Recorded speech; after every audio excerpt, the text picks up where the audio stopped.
Everybody, it is good to have everyone with us tonight. We are live on our YouTube channel, so welcome to those in the community that are listening in tonight. We've got 3 board members on WebEx, and WebEx is live up. So this is a study session of the Mahomet-Seymour Board of Education. I'd like to call it to order at 7:01 p.m. on Monday, November 2nd. At this time, I'd like to remind everyone attending in person to please sign in and silence their cell phones. I'd like to remind our visitors that in order to facilitate an effective meeting, we ask those who wish to make public comments to please read the guidelines found on the table outside the door, complete the attached public participation form, and get those to Dawn. And I've got one right now. Okay, very good. Roll call, please. Giles. Here. Keith. Here. Hendricks. Here. Schultz. Here. Larson. Here. Hennessy. Here. McComb. Here, let's stand for the pledge, please. I pledge allegiance to the flag of the United States of America and to the republic for which it stands, one nation, under God, indivisible, with liberty and justice for all.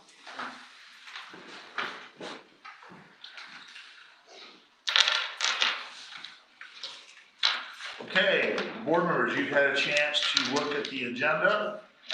Is there a motion to approve the agenda as it's presented? So moved. Larson. Larson, is there a second? Second. Okay, discussion on the agenda? Roll call vote, please. Sorry, this is Megan. I still would like to see COVID as a standing agenda item on all of our agendas moving forward. I feel like this pandemic has still taken a lot of our time and a lot of our focus and our efforts, and I think it warrants its own agenda item on these moving forward. Okay. All right, thank you for that. We'll take that into consideration moving forward.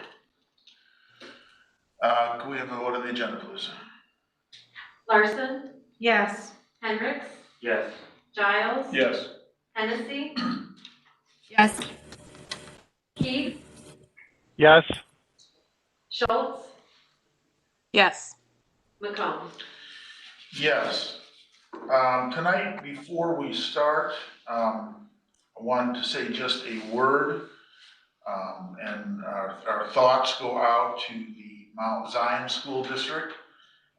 Last week, their board president, Mr. Todd Gardner, passed away unexpectedly. Mount Zion has had a great history of friendship and cooperation with that district. Even before they were part of our conference, we did a lot of things with that particular district. And then, of course, the last several years, we've all been part of the Apollo together. And we were saddened to get that news that Mr. Gardner had unexpectedly passed. And certainly our thoughts and prayers are with his family and the folks in Mount Zion. We'll do public comment in just a minute. But before we get into public comment, it's good to have a special guest with us tonight. Senator Chapin Rose is here, and we're going to give him just a couple minutes right up front. Out of respect for his time, thank you for being here. Thanks, Chairman. Appreciate it. Thanks, board members and Superintendent Hall.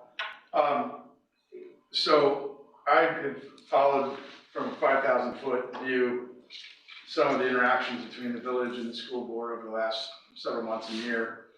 And I was really encouraged, and I want to say a big thanks to the board members here on the outset for the good cooperation that happened with the intergovernmental agreement on the use of space and some of the things that the village will be able to use, and you guys hopefully will find benefit in as well. I really appreciate that as a good step forward. And I think I need to say thanks first. I also want to share my concern that there doesn't seem to be, going forward, a plan, well there isn't because the vote was against it, for some sort of plan with 13 acres in the village. Now, it's not mine to say what that plan is, that's up to you all. But here's what I know. And as Boulder State Senator and as a taxpayer in this district with 4 kids in the schools, I know that we're stronger together, and I know that you can do more when everyone's cooperating together. And I spoke to the mayor, had him over for a beer in my garage last week, just to see, from his perspective, if the door's still open. I think the village is very much done with this, but if somehow this group would get together quickly and decide they want to re-engage, I don't think the door's completely closed. And I guess, let me just tell you this, why I think this. There are grant programs that the village can apply for that schools can't. And if your long-term goal here as a board is to build a new school, whatever school that is and wherever that school may be, you're gonna ask the local taxpayers to pay for that school. If you could take 3 to 5 million of that off of the local taxpayers and put it on the state or federal taxpayers, why wouldn't you do that? But that requires cooperation. And I made a list here of just grant programs. I'm not gonna bore you, but the OSLAD program that the city can qualify for, that you can't, is $750,000 for acquisition projects, $400,000 for actual development of renovation projects. Park grants, up to $2.5 million. Park grants can be for buildings. I'm not here to suggest what your goals are or what your needs are. You all know that and you all can decide that. What I'm here to suggest is, why on earth would we as local taxpayers want to put this cost onto property taxes if we could find a place to do it on state or federal grant programs? OSLAD, parks, ITEP even, which is Transportation Improvement Program. That's, bike trails to schools. There's all kinds of things you can do here. Sewer, community development block grant, $550,000 for water and sewer projects. Again, that's not something the school board can apply for, it's something the village would apply for. But it would involve all of you guys agreeing on what it is you want to do for the future of this community. I've got a $750,000 grant that was coming to the village from the state to help offset the cost of 13 acres and maybe do some improvements of 13 acres, which ultimately, through a community, through an agreement with you all, could be good for everyone. Again, I'm not here to tell you what's good for the school, nor am I here to tell you what's good for the village. But I am here to tell you that if people would sit down long enough to work with each other, we can do something awesome for this community. But if everyone's gonna keep going in corners, it doesn't matter. And this is where I'll take my state senate hat off and dispense with the reading of all the grant programs. The fact that I'm now being asked to take state tax, well, actually, I'm gonna put my state hat back on. The fact that I'm now being asked as a state senator to expend state taxpayer dollars to buy ground that already exists in the village of 13 acres really ticks me off. I've got 10 counties of communities, 200 plus mayors, okay? And we're supposed to go spend precious state taxpayer dollars buying ground that already exists in Mahomet? What's the mayor of Monticello think about that? What's the mayor of Shelbyville think about that? What's the mayor of Paris think about that? I'll tell you what they think about it. They think it's a waste of money and we better spend our community. So I'm here to urge, respectfully, everybody on this board to just go in a room and figure it out. Figure us all out, and just figure it out. Because you're about to embark on a quest where you're taking anywhere from $3 to $5 million in potential grants off the table that you're eventually, not tomorrow, not next week, not next year, but at some point in time in the next decade, you're gonna come back and ask the property taxpayers of this town to pay for. I don't understand that. And so, to an extent, we've all been very busy and we've all been challenged by all the other things that are going on right now. I get it, but I talked to Sean on the way here today, and the village is frustrated, but the door's cracked open. If this board wants to do something in the next month, he's not going to say no to the conversation. What you guys do is up to you. That's what you were elected to do. I'm just here to tell you that I think it's crazy for this town to walk away from millions of potential grants that you're gonna come back and ask us for from the state, on local property taxpayer dollars. And it also makes it very hard for me to do the rest of my job on the state side, because that's very competitive for those grants. And now I'm being asked to pay for something twice. And that's a difficult place for me to be in. So with that, does anybody have any questions? Said my piece. Any questions for Chapin? I can give you a list of all these grants if you want me to. I would like to see them. Thank you, Jacob. Yeah. And some of these you'll see on this list, some are, like Safe Routes to School, that's definitely something the school district could apply for. But some of them, like the water and sewer programs, that's gotta go through the village. The park grant, which is $2.5 million for physical construction, that's gonna go through the village. So, if again, and let me be clear too, like OSLAD, which is it's 400 for non-development, 750,000 for acquisition, and they all require a match. OSLAD you can actually get multiple times. So if you were to take a space and say you want to chunk off this area for phased development over a period of 5 to 10 years, you could get multiple grants. Don't expect one every year, but it'd be reasonable to get one every 3 to 4 years. Well, that's $1.5 million, $800,000, $1.5 million every 3 to 4 years, over 3 to 4 years. So again, there is easily $3 to $5 million out there that you all could potentially get through cooperation with the village. And I think everybody just needs to go in a room and figure it out. That's my opinion. Thanks. Thanks for taking Thank- I mean, Thank you. Thank you. thanks, Chapin. I do agree. I hope that the leaderships of our boards will make that happen.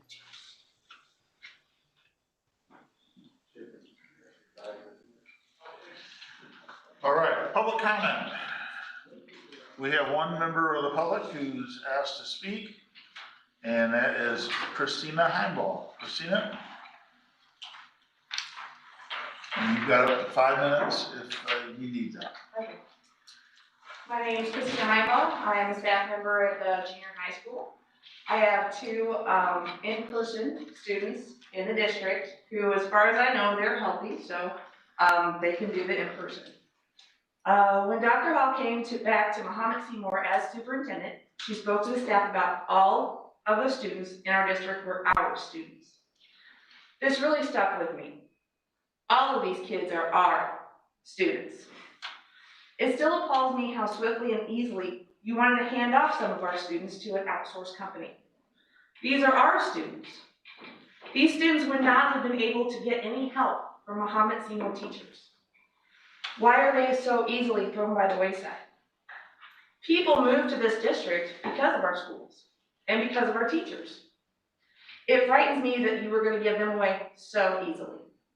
Every parent in this district should be frightened because one day their child could be next. It also astounds me that you were willing to spend $250,000 to do so. Where were we going to get this money?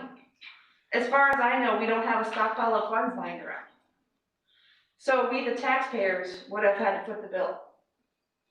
You sit there 6 feet apart every meeting and tell our students they don't get the same amount of distance. You tell me I'm not going to get the same amount of distance. You say most students will be fine.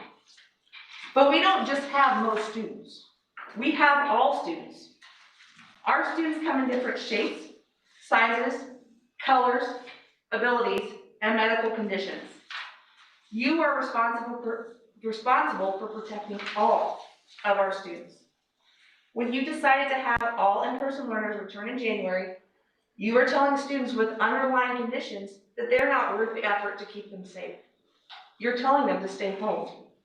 You are not protecting all of the students.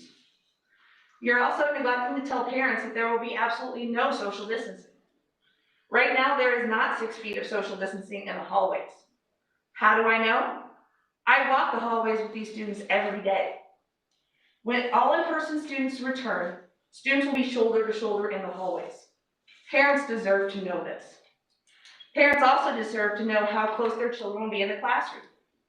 They will definitely be closer than 6 feet. Most junior high classroom will more than likely be closer than 3 feet. I want to thank the board members that have visited the schools and have seen the tight quarters that we have in our buildings. If you haven't visited the schools lately, please do so.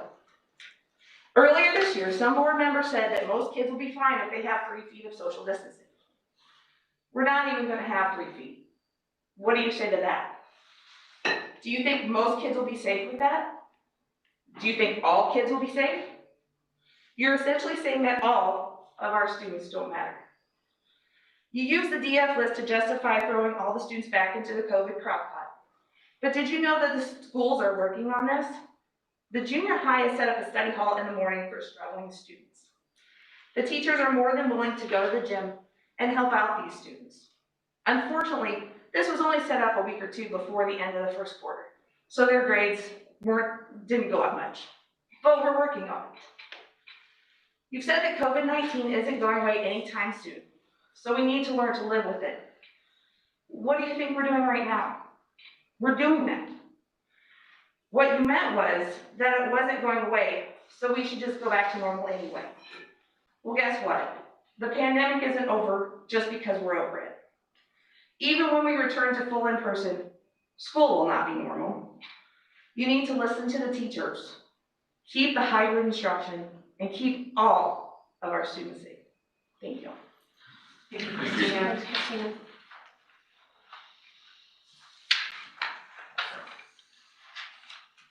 And Dawn, that's all we have, correct? I don't know of anybody on WebEx. All right. Okay, so the first item of business is Community Engagement Board Charge. Dr. Hall. Okay, this item was tabled or postponed from our meeting 2 weeks ago, so it's being brought back. Had a couple of discussions about this on September 21st and again on October 5th. And board members have had the chance to provide feedback on the board charge, so this is just being brought back this evening for action.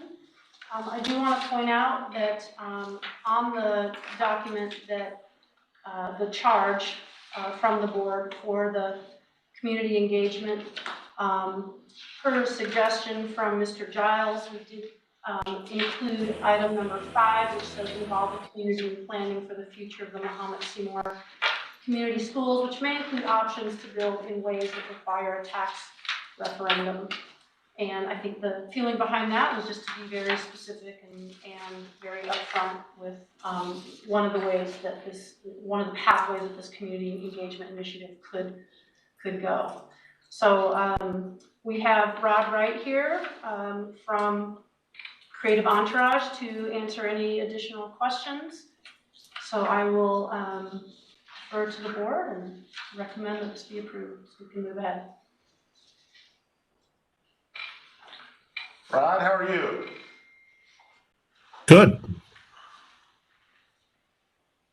Must be on mute. I'm mute. He's on mute. Can you hear me okay? Yeah, good to have you, Damien, with us tonight.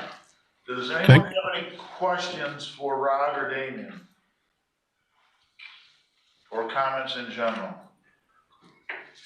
I have a question, but I don't know if it's before we talk about it, but we had talked about the interested parties and the different connections of people that we would have, and I wanted to know when the timeline, I guess that might be an after we decide whether we're gonna do a question. I'm thinking about it. The one thing that's really resonated with me in having some of the community engagement is the different parties of community engagement that have come and expressed the different things that they have that would be complementary to our engaging everyone as a whole. So I just want to make sure that if we move forward with that we do consider some of those things and how we would come up with that as a board. So but that might be an after we talk about a question. Dr. Hall, just a question in point of reference. When we talked about community engagement previously, last winter maybe even, I had the sense that those were broader engagements. We've gotten some feedback, gotten some prices that were pretty high. And then COVID hit and we didn't do anything and so forth. So how does this board charge differ from what we had put forth last winter or spring?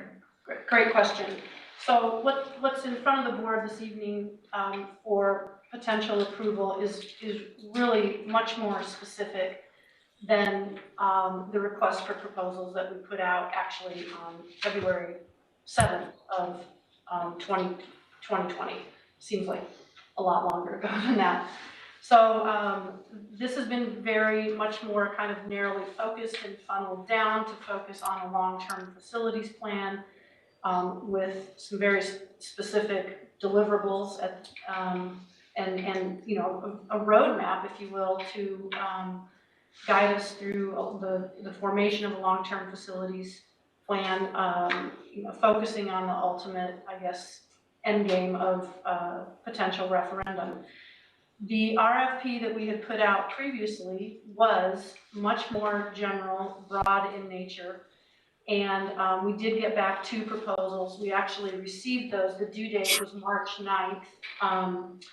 Got those, handed them out to the board that evening, and then of course, a couple days later, we shut everything down, and understandably, I believe that we then revisited the topic in June or July, and at that point, you know, those RFPs were not the direction that the board wanted to go. So as an example, you know, the desired outcomes of what we asked for back in early 2020, much more broad. Create an opportunity to listen and learn, jointly develop a board community and vision and strategic plan for the future that is reflective of an alignment of values between board, staff, and community.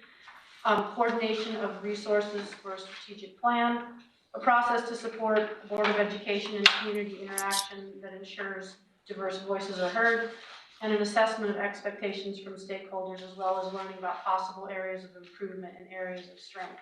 So while those components are wonderful, and that's great, they were very broad goals. So this is much more focused.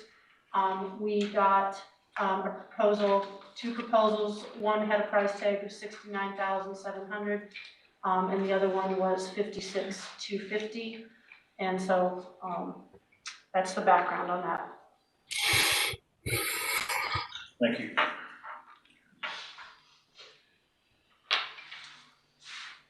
I have some concerns. How is it that we have a project with a $60,000 plus price tag that we don't have to send out to bid? I'm very concerned that we are not following the appropriate rules associated with going out to bid on these high ticket items. Professional services. There's professional services that don't fall under that bidding guideline. Professional services do not fall under, we don't have any bidding requirements for a $60,000 plus price tag for professional services. That is my understanding, yes. That's correct. Much like an architect, you don't have to bid that.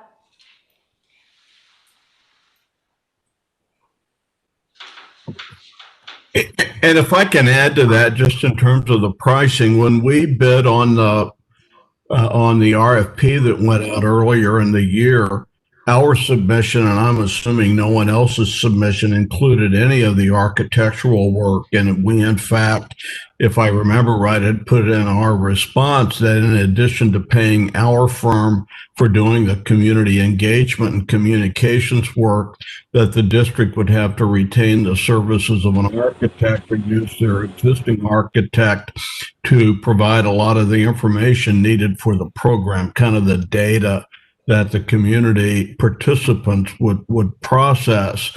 So the amount that you're looking at now, you know, that the work that Damien's firm is doing is all on the architectural side of it, and the community engagement piece that we had in essence bid something in excess of $50,000 for is being provided for under their contract. So I just wanted to kind of make sure that we understood apples and apples on the cost now to what it would have been in the spring.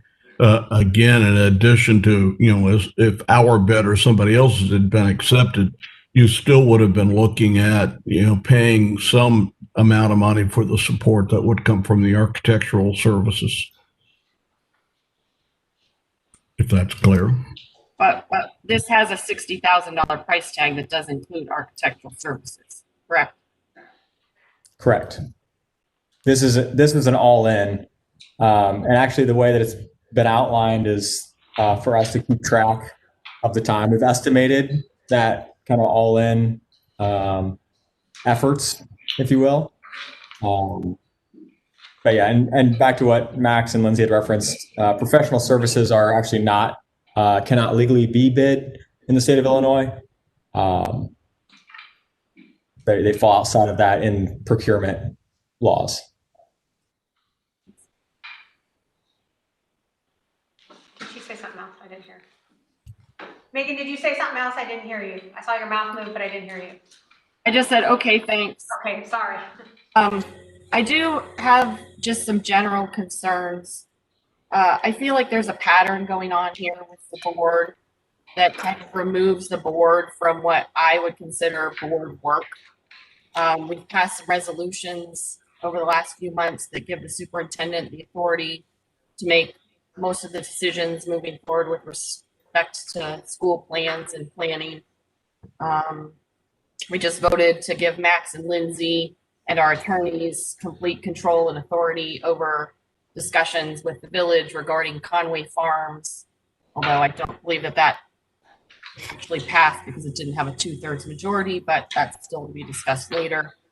We're talking about removing the board from discussions with the union. We've removed COVID from the agendas. And now we're talking about removing the board from the facilities and long-term planning. I think that the proposal in front of us is a good proposal, but I don't think we're there yet. I think there are steps that need to be taken by this board in terms of assessing needs and prioritizing goals. Last few meetings, we've had community members come with areas of expertise and ask us to slow down, to pause, to take a moment to do some of our due diligence. I believe they've met with all of the board members independently too, to have those types of conversations. And this board did not take heed of any of that advice or any of those thoughts and voted through, despite that expertise coming to us. I have no real confidence that we are going to change that behavioral pattern of separating the board from the work of the board and then coming back and having any success with adopting plans that we had no real say in prioritizing and I just have no idea how we're going to now take the recommendations of the community when we have just in the very recent past had community members come and ask us to slow down with areas of expertise, tell us that we need to take a moment, and we completely disregarded that advice and voted through legal documents that now we have very little wiggle room on. I have concerns that this is a little bit cart before the horse. And despite the fact that I think the proposal is a good proposal, I don't think we're at that stage yet. I think the board needs to do some board work, and I can't quite understand why we seem to be in this pattern of the board separating out work that the board should be doing from actually doing the work and assigning it to individual people or individual committees. I just don't have any level of comfort with this process being successful if we continue to do that. If I could comment on that, and I just want to emphasize that nothing in the program that we're envisioning is meant to cut the board out of the process by any stretch of the imagination. In fact, the first step of this is a board charge. As we talked, when we've presented how the program would work, we're wanting 2 board liaisons to the facilitating team, which is kind of the group that organizes the process. That group will have some citizen co-chairs, and we will be encouraging them to make regular reports to Board of Education meeting and having a lot of two-way communication. And then at the end, like any other committee, there will be a final report to the board. And it's kind of up to the board what it wants to do with that. The board has ultimate authority about implementation of the plan. I've worked on a lot of these programs over the years, and I know that they work best in terms of there actually being implementation of a long-range facility plan when the community and the board and the leadership of the district are all kind of on the same page at the end of the day on what goes forward. And I think more than anything else, that's what we want to try to happen in this process, where we get a lot of community input on what a plan could look like, report that input to the board, report what we hear to the board.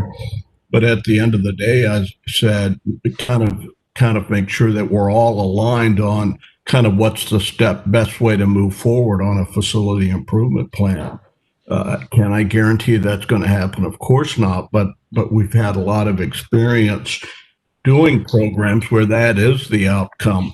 And that's certainly what our hope would be in your school district. But I would encourage all board members to attend all meetings if they want to. We mentioned in another school district, even though we had 2 board liaisons to the facilitation team, all 7 board members attended those meetings. And they become a really good environment in which to share and talk and discuss and debate and hammer out what improvements are needed. So I would encourage every board member to do that. I think you'll find the facilitation team meetings more interesting even than the community engagement sessions that are going to be the big y'all come meetings that I hope we can have in some kind of COVID world. I'll just. And so is there any reason? Go ahead, Max. Megan, there was a lot that you said in your statement, and I'm not going to sit here and argue with you except to say that I disagree with a vast portion of what you just said. I think it's important we get the community on board and get a feel for where the community is with this. We can sit here and make plans all day, but if there's no community support, the community doesn't see the need for what we're trying to do, it's pretty pointless. We need to know where the community's at. And in fact, a couple months ago in a meeting, I remember hearing basically the accusation that we kind of made decisions and not really involved the community. And now I'm hearing that we shouldn't be involving the community because we're not ready to do that. So I find all that just a little confusing. It seems to be a different argument to me based on a different day and a different time. But I'm confident that our community has a lot of interest in where we're headed down the road with facilities. I'm confident they've got a lot of ideas, and frankly, we need their input and we need to see where they're at. I'm sorry. Just to clarify, I did not suggest that the community does not need to be involved. I have been very clear on that all along, that the community absolutely has to be involved. My concern is that the board has some work to do beforehand. I don't know how to give a clear charge to this committee when the board has not done the front end work when it comes to needs assessment and prioritization. There's nothing tangible to hand off to this committee. I think needs assessment is one of the things we want the community to work through, is it not? Rob, is that not part of the deal here? I'm sorry. I said needs assessment, that's a part of this process, right? Correct, yes. Thank you. Can Okay, someone Colleen, I'm explain? sorry. Oh, go ahead, Colleen. No, you can go, Ken, it's fine. Can someone explain how a committee of community members is going to be more effective at developing a needs assessment than, say, the board or our staff? I think that, in my mind, is kind of not the right question. And I want to go back to what I said earlier. Without question, Damien and his team and 3 or 4 people could go into a room and meet for 3 or 4 months and put together a facility improvement plan. But the issue is, the degree to which the community feels as though it had input into that plan, and the degree to which the community, I talked about alignment, shares priorities and shares viewpoints on what that plan should be. I suppose if the board was kind of public be damned and didn't have to put something on the ballot, engaging the community in the way that I'm talking about wouldn't be necessary. But I think there is value to getting community input along the way in developing the plan. And then two, in Illinois, like a number of other states that we work on, community's got to give you permission to do it. It's going to cost money to improve the facilities, and they either get to weigh in now or they get to weigh in on election day.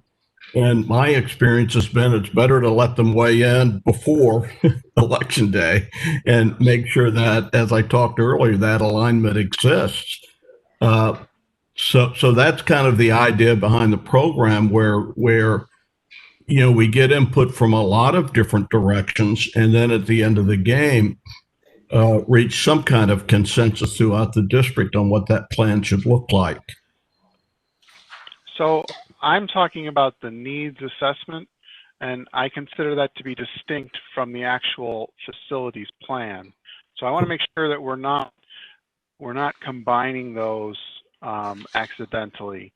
And I can't understand how a community member has some more in-depth knowledge than our staff members when it comes to understanding what our current needs are, or even projecting what our current or what our future needs will be. That's what I'm talking about. That seems like the first step in this process. Before we talk about what we want to build, we need to talk about what we need. And that's, the public's got to be involved in that, or they don't understand the need. Parents, teachers, business owners, you've said board members, looking as a whole. And I can speak one point to that as well. As a district architect, we have a pretty good starting understanding of the physical needs, just relative to dollars to keep the facilities up and updated over the next 20 to 30 years. That'll be a piece of it. The functional needs also will be something that we give a baseline through initial conversations with building level administrators to understand functionally how that's happening. The piece where it becomes community led is when they've got a baseline of understanding of facts of what is occurring in buildings or what can't occur and what systems need replaced or updated. Then that's the point where they start to prioritize what are the directions that that they see as a community member that the district should go. So Ken, I think to answer your question, setting that kind of baseline understanding, that is something that we would be doing to give essentially as a piece of homework, if you will, to hand over to that facilitation team as a baseline piece of information, similar to enrollment trends or other, just kind of factual baseline items. Yeah, I was going to say, depending upon facilitating team decisions, a lot of that need assessment at the community engagement meetings can be provided by staff. We have done a lot of programs where we've invited district leadership teachers to talk to the community group about challenges they may have during the day that when you walk through the building at night you don't necessarily see. We've even organized tours of buildings, guided tours of buildings, so people in the community can get their head wrapped around why there is a need for a facility improvement plan. Because one thing is certain, if the community doesn't understand that there's needs, chances of passing anything are about zero. That's step number one in the process, is having kind of a widespread understanding that there's challenges that need to be addressed. And once that understanding is there, the next step then becomes, what's the best answer to those challenges? Because there may be several to choose from. And a former employee of ours, a good friend of mine, Dan Burns, liked to talk about this being a discovery process. And that in part is what community engagement is. It's a discovery process for the community to understand a lot of stuff that the seven of you on the board already know, but the community needs to have that understanding also. And this is a good communications method for making that happen. So I think Damien nailed it on the head. That's what I'm talking about, is we need to have a foundation of facts, and I can't imagine that's coming from anyone other than our staff and our administration. Let's get a little more concrete and think about the needs of our science class labs. I don't think a parent or appointed to the community engagement committee is going to understand what the needs are of our science department and which elements of the curriculum and the state standards we're able to meet and not able to meet based on our current lab facilities and what we would need in the future to meet those needs.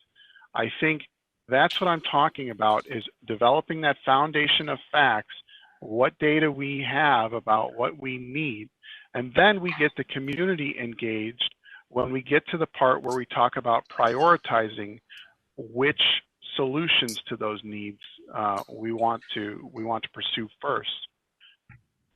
Do we understand the distinction there? Yes. Well, I think we understand the distinction. I think there's just a difference of opinion on the best way to get the community involved and on board with that. Okay, so that's fine, but can you explain to me what the purpose is going to be to bring the community into the fact gathering stage? Because if the community doesn't understand the need, it doesn't make a difference what the standards are and what we're equipped to do or not to do. We go nowhere with the projects. And we have teachers on this, Right. parents, teachers, business owners, board members. We will need to communicate what those needs are, but I'm talking about actually finding out what those needs are. I don't think that the members of the board even understands what our science lab needs are. I'm talking about the actual development of that foundation.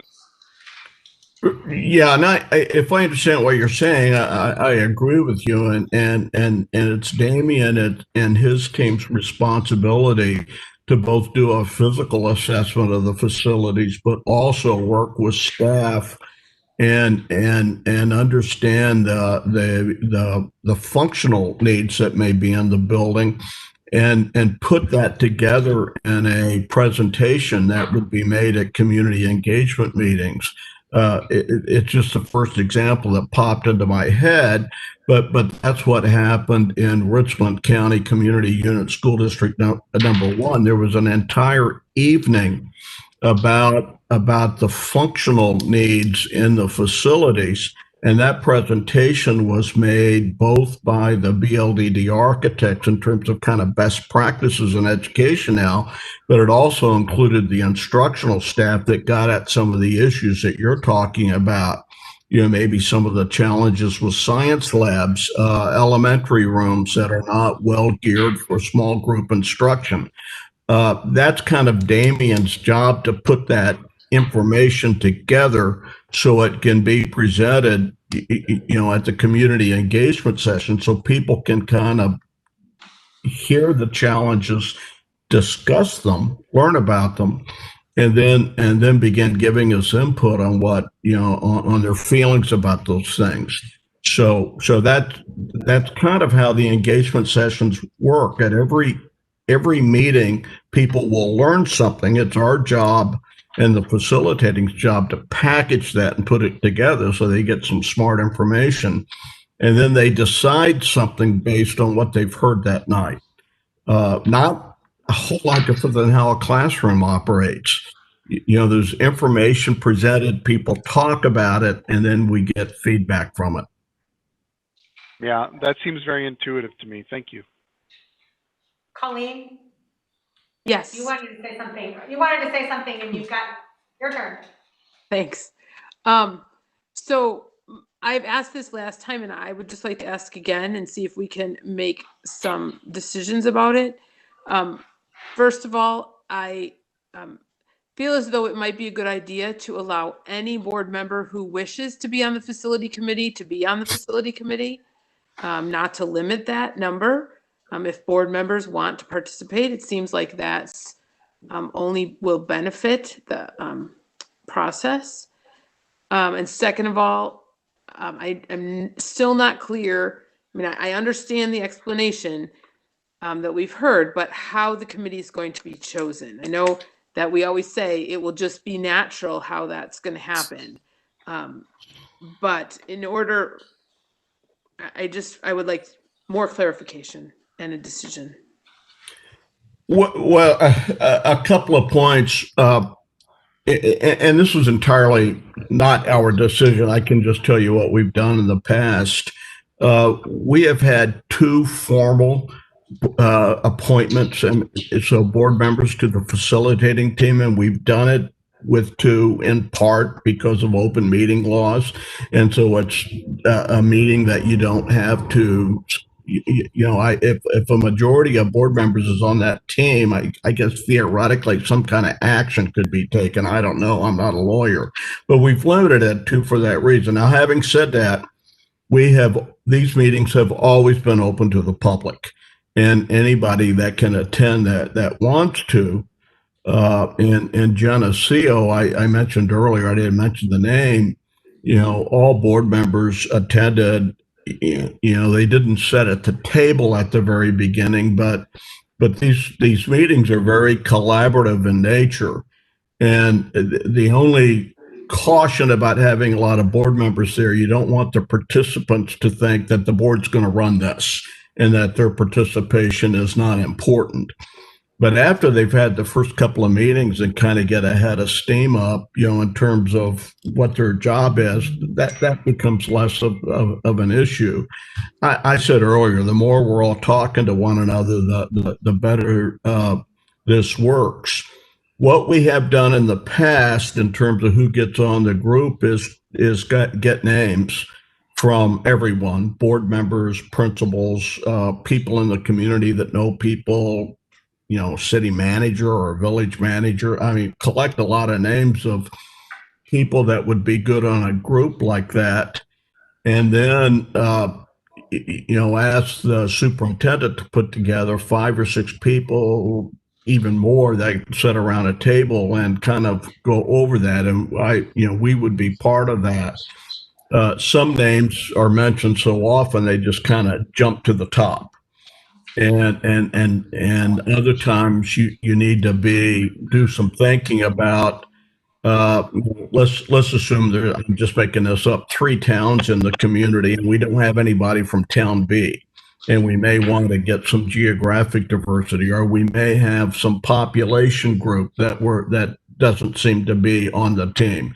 So there's a little thought about balancing it. Obviously, it can't be an exact match of the community demographically, but we can get as close to that as possible.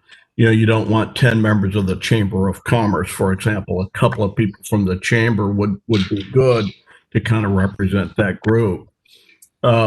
We have not had problems in the past kind of seeing those names come to the forefront when we go through there. Again, remember this group is about process. It's not the group that makes decisions. That happens in the community engagement meetings, kind of the big you all come meetings. So what this group does is puts together the engagement program, everything. Just to give an example, we talked about earlier the needs assessment. Let's say Damien is going in one night and doing a presentation on the physical qualities or conditions of the building. Before he makes that presentation, we would have him rehearse that in front of the facilitating team, so they could have an opportunity to say, what you said on slide 10 didn't make any sense to me. You need to expand what you talked about on slide 12. That's an opportunity also for board members to ask questions and make sure that presentation is as crisp and sharp as it can be.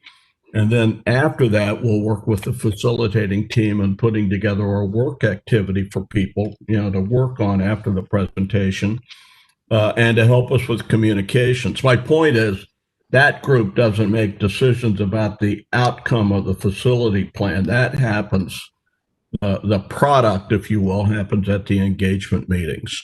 So that's a long-winded answer. I'm sorry, but that's kind of how we've done that in the past. I know if I remember right, you've had some experience with these engagement programs, so probably this is sounding a little familiar to you. No, it does sound familiar. I guess in order for me to feel fully on board, I would like to feel as though the board would be the group. When you said a group comes together with the names to pick who's on there, I would like the board to be that group, and the board to be able to have the ability to decide the committee and veto certain people so that the board is comfortable as we move forward. That's obviously not my decision. I think in the past what has happened is that after that small group kind of vets the names and talks about them, those names come forward to the Board of Education in some kind of communication. But how we go about doing that, there's probably multiple ways to deal with that issue. The one thing I could say is board. Going over that list at a board meeting might take a lot longer than what you want to do on a formal board meeting. And we have devoted 2 or 3 hours to that, having that discussion. I don't want to tell you how to have your board meetings, but that's a long time for an agenda item in a board meeting. Well, perhaps we could say any board member who wants to be on that committee could be on that committee, and anyone who doesn't want to spend the time doing it doesn't need to participate. Right, and people at that meeting need to, it needs to be an open and candid discussion. So but yeah, that's fine. It's an environment where there needs to be some very honest discussions about people, in terms of kind of putting that group together.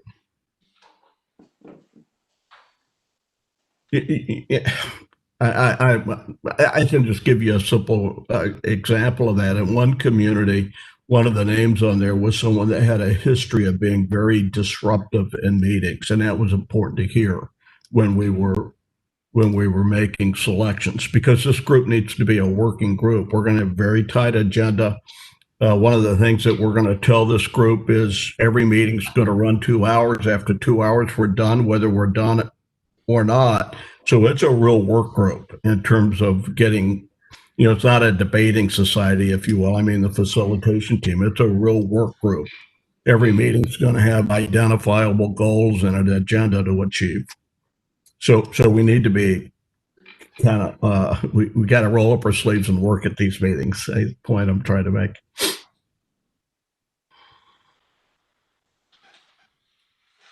I'd just like to say, welcome the help, the professional help. We've talked about engaging with the community in a variety of ways for too many years, and I don't see any conflict with trying to do some things in parallel, nor to have the help to do it. Some of those conversations would be linked, some would be unlinked, but I think having the help to get us started here is a direct result of what we have been talking about as a board for the past year, and that's getting community engagement started. I think we've got to focus. I don't know what else we need to do as a board to actually get the ball rolling with talking with the community. That clearly includes staff. And I also appreciate the financing behind this, that the retainer's only the $20,000. And there actually is a kicker that gets paid only if there is a referendum that passes. So I like that. So can you speak to what the difference is between a community member that's on the committee versus a community member that's not on the committee? Do the committee members get some sort of voting right, for example? Yeah, the facilitating team is a committee that is about process. As I call it. We're going to talk about how to communicate meetings, rehearse presentations, look at the work activity we're going to have at that meeting, look at that marketing, for lack of a better word, material. They weigh in on everything having to do with process. We'll go in and say, listen, we're going to bring stuff to the table for all of this, but your job is to make it a lot better. And we need your input on that. The actual process that leads to the final facility improvement plan happens at community engagement meetings, and those meetings are hopefully kind of big y'all come meetings where everyone in the community will be invited. The vast majority of time when we do those meetings, input is at a table level, not so much an individual level. We'll have a table of 6 to 8 that will process a work activity, but the activity is turned in by table, not by individual, at least in the vast majority of time. And the idea is to have them talk about things. Someone mentioned earlier that teachers would be at every table, and they will. And one of the things that participants love, particularly the non-parents, are hearing about things that are going on in the school building that they may have no idea about until they come to these meetings. But the facilitating team won't be voting on anything other than process, I guess. We will also be asking them at the end of the first community engagement meeting, for example, we will put together a document. I'm getting into the weeds on this, I'm sorry, but we'll put together a document that's all the verbatim responses from the table. We'll put together an executive summary, and we'll put together what we regard as consensus points. And then we'll take those to the committee, and they'll look at everything, and we'll in essence say, did we get it right? Does everything that on these documents that we're showing you, is that an accurate reflection of the meeting? And then all of that information from meeting 1 is handed out to the group on table 2. So meeting 2. So everything is completely transparent and posted on the web page. But I want to make the point that the actual decision making or product occurs at the community engagement meetings, and whoever shows up gets to exercise voice in that. So one of the things we received in the information from BLDD is a list of like hourly rates. Can you tell me when those hourly rates come into play in the cost structure?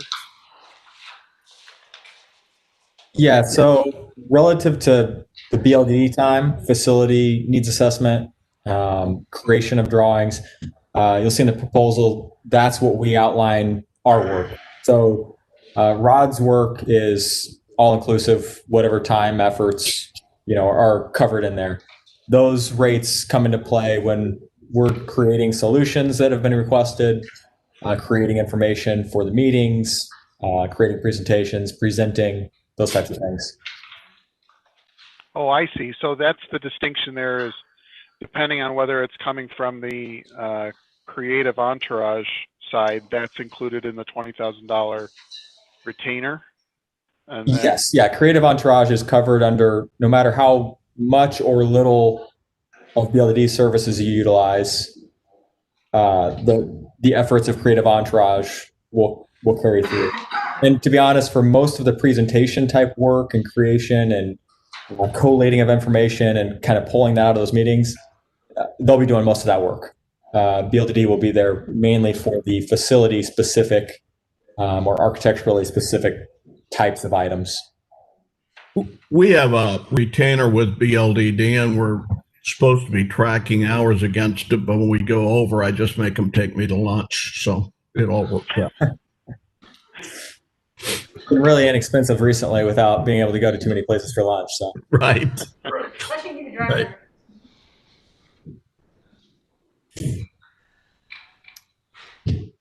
So the superintendent recommends the Board of Education approve the documents, which is the charge and the agreement for professional services with BLDD. Youth Engagement Initiative. Is there a motion to do that? So moved, Larson. Is there a second? Second. Other discussion we've not touched on yet. so one other thing I want to bring up with the board is I think we need to be a little cognizant of the calendar we have ahead of us. We all know we've got an election coming up in April, and 3 of the board seats are up for election. Max, Lori, and Merle, are you guys intending to run again? I don't have to disclose that right now, nor am I prepared to. I don't think that's germane to this. Well, Max, do you want to weigh in? Whether Okay. we run or not, and whether we're voted in or not, this is still work for the community that needs to be done. And we have got to stop putting up cans and roadblocks and get going, please. Okay, let's not jump to conclusions. I'm just asking that question because this is a product that's being developed that we're putting money down for, that should be, or that will be used by the next board, the board that exists in November of 21, which is when the final report of this process is going to be produced. And so I would like the board to consider that maybe a more prudent approach would be to do as much as we can to prepare for this process up until April, and then let the next board decide if this is the process they want to utilize. Because I would really hate for us to spend $20,000, $60,000, or whatever we spend on this process, only to have the next board not want to use it. Do you follow what I'm saying? Ken, I don't. I think boards are faced with this to do work with a longer view than that we are indeed tasked to make decisions without perfect information at any given time, and that there's a certain level of trust and thanks that go into the boards that have come before us, and trust and thanks to the boards that follow us. I think that handoff is natural. I'd agree with Merle. Much of our I move. work exceeds a year or even exceeds 4 years, and this is a good example. That's why I would suggest we have this ready to go immediately in April. Have it ready to go from the starting block then, because then it will be 2 years of guaranteed continuity with the membership of the board. There's no such thing as guarantees anymore in life. At least we're living it right now. I mean, you don't know that someone won't move and change their position. We owe it to our community to get a plan, a facility plan in place. We've talked about it. It's our fiduciary responsibility to get going on this, and this is the way to get out of the gate. We have it laid before us, and in fact, I feel like we're being extraordinarily negligent if we don't take an opportunity that is before us at hand, where we have exactly what it says in our board governance, the opportunity to engage with the community that involves everybody, and they define what they think. We ask for professional advice. They say a couple of people. We have people saying 4. We need to do what we're asked to do. We've asked experts, and let's move on this so we can get a plan. Ken, I would look at it differently. I actually welcome the help from the professionals that we've got here tonight, but I think your point tonight is well taken, that we've got to engage with staff and early get the baselines, so we actually do have work to do before our first meeting with the community folks. So a lot of that work would, I think, need to start sooner than later. So I'm in favor of moving forward.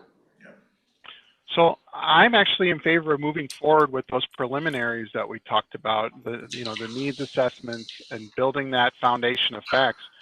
I'm okay with moving forward with that immediately. I think that there's not going to be a dispute about what our current enrollment numbers are, and there's not going to be a dispute about what parts of the science curriculum standards we can meet and we can't meet. What I'm concerned about is this board deciding on a process for community engagement that the next board is going to throw out if they just so choose. I don't know if they are. They may just continue on, they may If they not. do, frankly, that's pretty short-sighted, because this goes beyond the work of any one particular board. And frankly, in the last couple of months, Ken, you've been one that has said we need to get going on the facilities plan. So this is Yeah, Ken, I'm not what we're trying to do here. Not concerned about the uncertainty. And the truth is, any board on any given month can change its mind and do something different. That's the reality. I mean, is that wise? No, I don't think so. We have a continuity to maintain and protect. I just want to be clear that I want to move forward on the needs assessment now immediately. What I am suggesting is that we not lay down a huge pile of money on a process that the next board may not want. That's all. I've had my say. I move that we amend the motion to say that any board member that wants to be on the facilitating committee can be, and that the board will be involved in the selection of the committee, including the ability to veto. I'll second that. I believe that to be totally unwise to make an official public board meeting for action every time 3 or more board members would show up. We've never done that with more than 2 people. We've hired superintendents with people with the community where there were only 2 official representatives. The rest of the board sat in the back room. That's just really the only way this can work. The other problem with that is, I don't want, we don't need the board to get together in a public meeting and go through community members by name and talk about who would be strong or not strong and why or why not they should be on the committee. And if we've got more than 2 board members on there, we have to do that in a public meeting. And that's not fair to those people. It's not fair to the community. If I'm one being considered, you're gonna talk about me in public, please don't consider me, because I don't want that as a community member. No, we can't do that way. That could be solved by 5 board members volunteering to not be on. No, it can't be solved. It can't be solved then. Yes, it can. If 5 board members volunteer to not be on the committee, then the committee will only have 2 board members on it. Can we vote on the amendment so that we can actually get going? I think we should at least trust. Yeah, let me address all the board members on the facilitating team.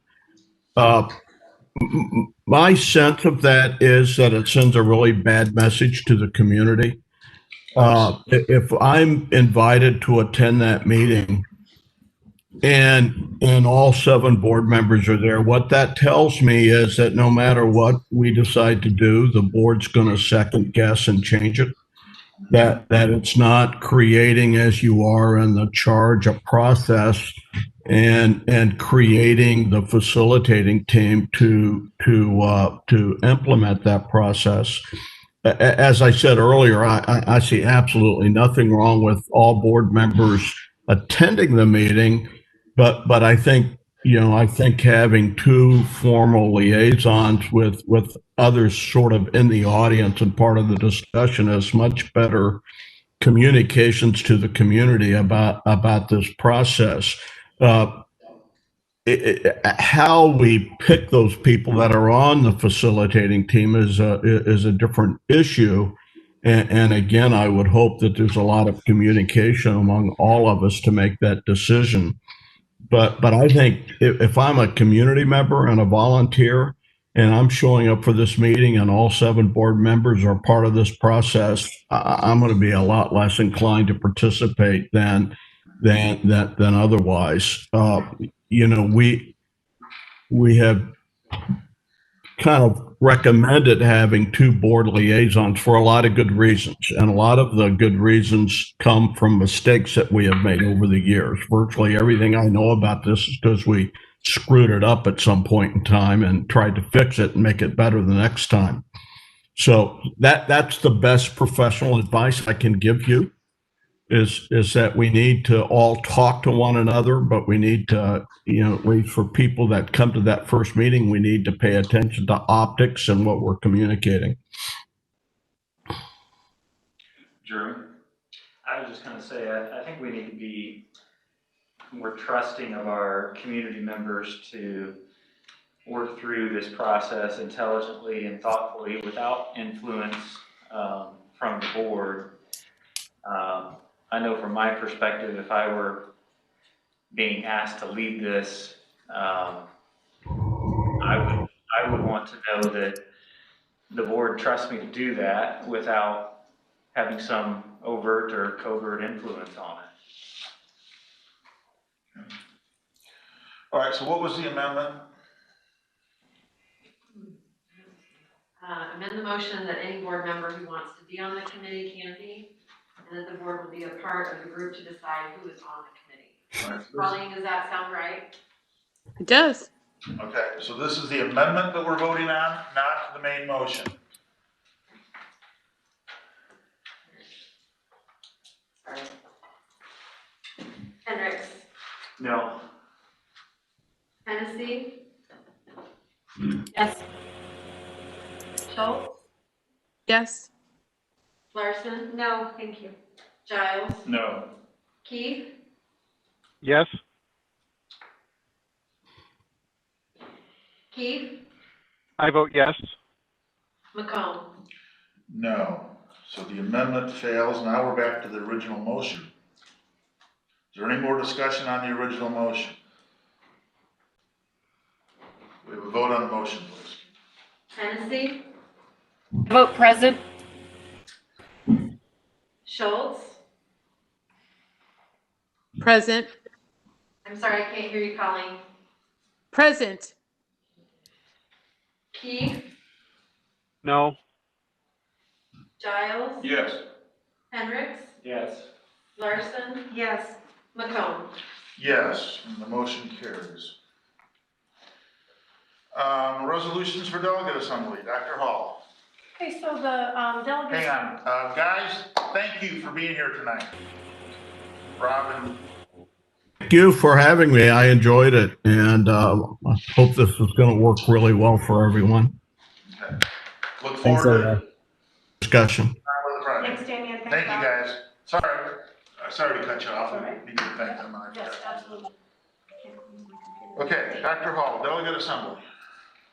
So the delegate assembly is going to look a little bit different this year. The joint annual conference overall is going to have a very different format. There's a kind of a mini conference on Friday, November 20th, if any board members are interested in signing up for that. And so the delegate assembly is actually going to be on November 14th. Traditionally, the vice president has been the representative of the board in that, so that's a point of discussion to see if she is willing to do that. And then secondly, to vote on the resolutions that are contained in the resolutions committee report. My recommendation. Recommendation is to support what the IASB's recommendations are for the resolution. The resolutions can be the beginning point for what eventually can become law. Sometimes that happens, sometimes that doesn't. These are simply resolutions that have come forth from school districts, from school boards, and it's, again, the beginning point sometimes of items that turn into laws in the state of Illinois. So with that, again, the delegate assembly is going to be on Saturday morning, November 15th.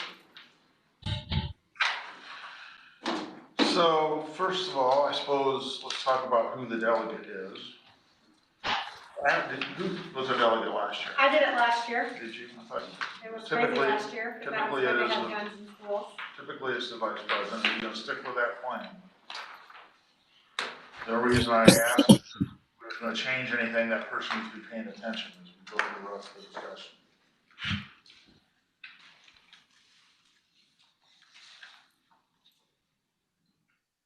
I'm happy to do that again. I did it last year. Okay. Hearing no other discussion, I think we stick with our normal plan then. That would be my recommendation. Board members, Dr. Hall's recommendation was that we follow the IASB recommendation on each of the resolutions. Does anyone desire to do anything differently on any of the resolutions? Do I need to explain what that person does? Because it's not. Okay, hearing no discussion, I would entertain a motion that Lori Larson is our vice president and our delegate, and that we follow the IASB recommendations. Is there a motion for that? So moved. Is there a second? Second. Is there any further discussion? Last chance if you want to change a position. Okay, roll call vote for this time. Schultz, No. Giles, Yes. Larson, Yes. Keith, Yes. Hennessy, I'm going to abstain, please. Hendricks, No.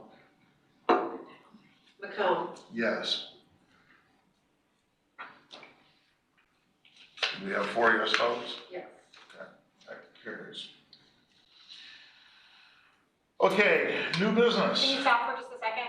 Yeah. So I need to ask a question. So, because this will happen before our next board meeting, the board's recommendation is to support items number 1 through 12. That is correct?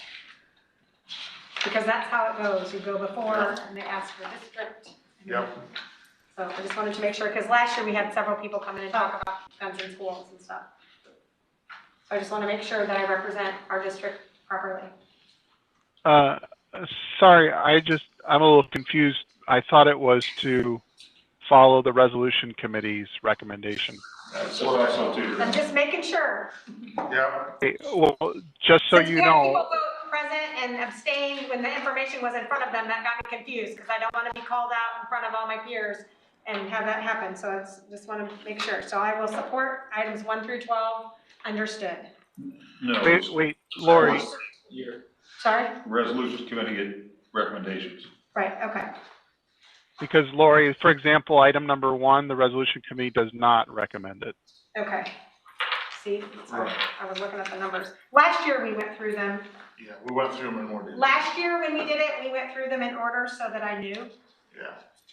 It seems like we're probably skirting now since it's 8:20, and I don't want to skirt that since I'm representing our I committee. think that last year there was at least one that there was a There was at little least more one that was discussion more and debate controversial. on, and, but just, if there needs to be more discussion, by all means have it. Yeah. Laura, if you look on page 9, 1 is a do not adopt. So I had, 2 is a do not adopt. perfect, okay. 12 is a do adopt, 11 is a do adopt. Okay. That gets at home. All right, next up is our school improvement plans. It has been about 90 minutes. We're gonna take about a quick 5-minute comfort break before we get into that. This is kind of a natural breaking point, so we'll pause for about 5 minutes. We'll come back at 8:25 and we'll start with school improvement plans from our building leaders.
Thanks. And we're back live, so thank you.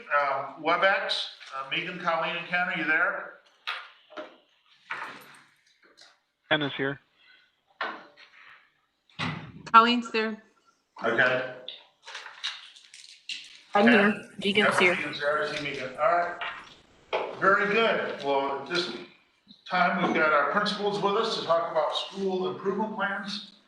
And we're going to start with Mr. Reinmeyer. Good evening. Hello, everybody. I want to really quickly kind of go over our goals for Middletown Prairie.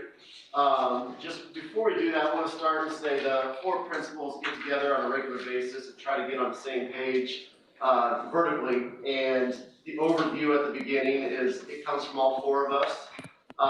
And you know why these goals are very important to us. Our number 1 goal is it's most important, is our top priority, is the well-being of our staff and our students. So with that being said, we have developed some goals more specifically for each building, but wanted to state that before I got started on Middletown.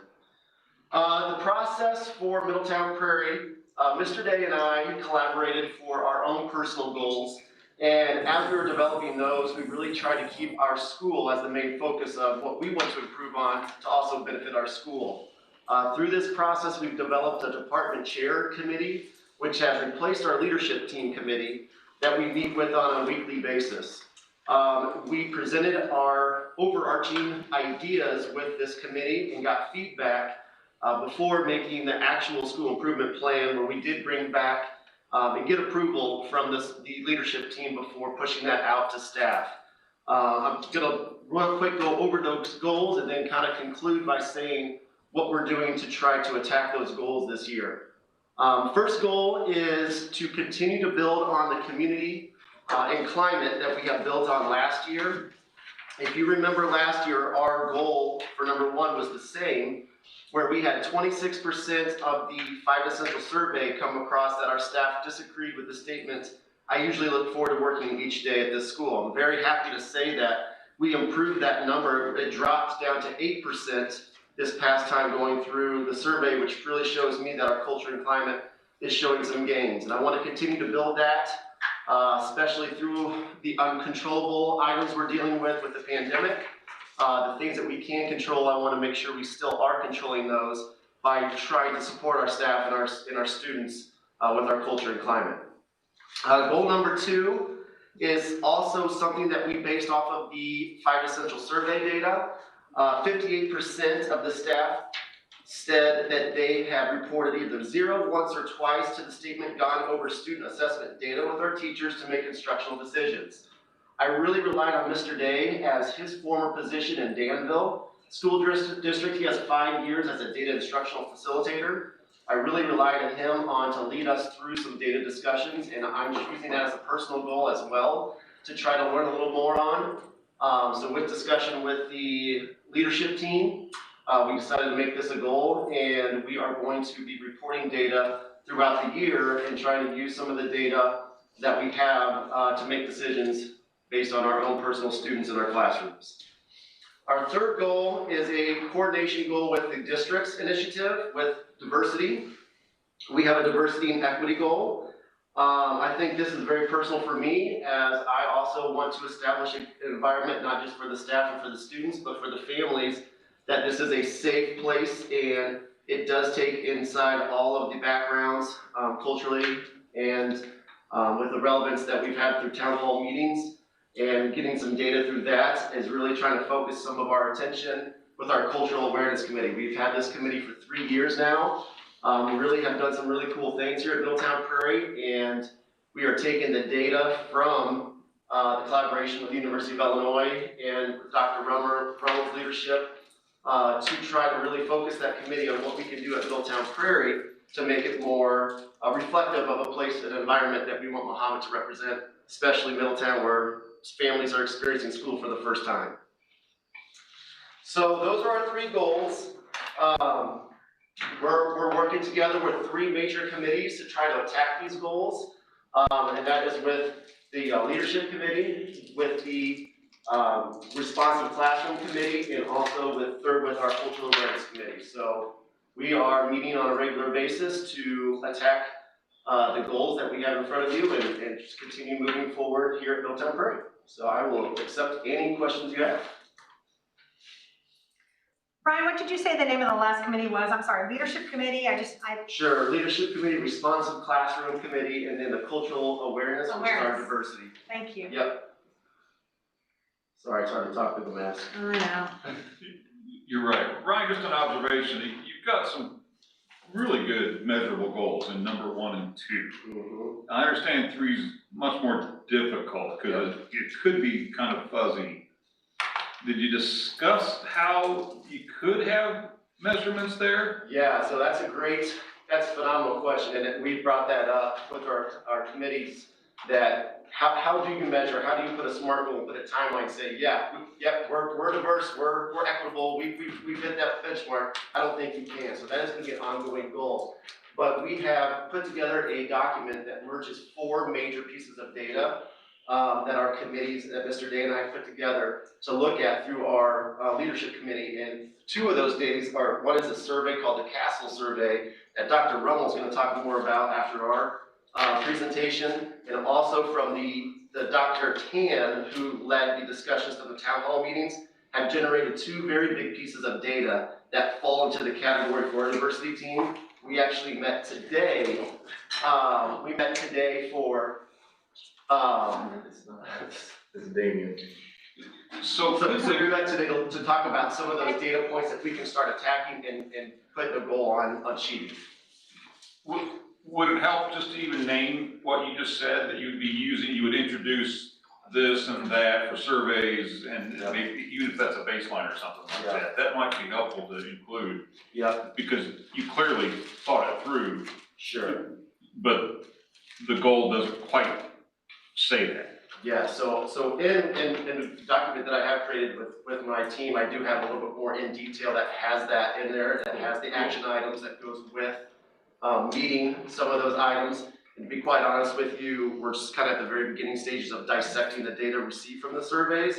So I used today's meeting on to focus on what is it that we can focus in on, and creating an environment that is equitable and inclusive is one that's really high up there. But in a pandemic, it makes some obstacles to really be inviting for community to come in. So we talked about some of those obstacles, but we're being creative with what that looks like by maybe some celebrations that we have here, having virtual guests come into our rooms and speak from different cultures and different backgrounds.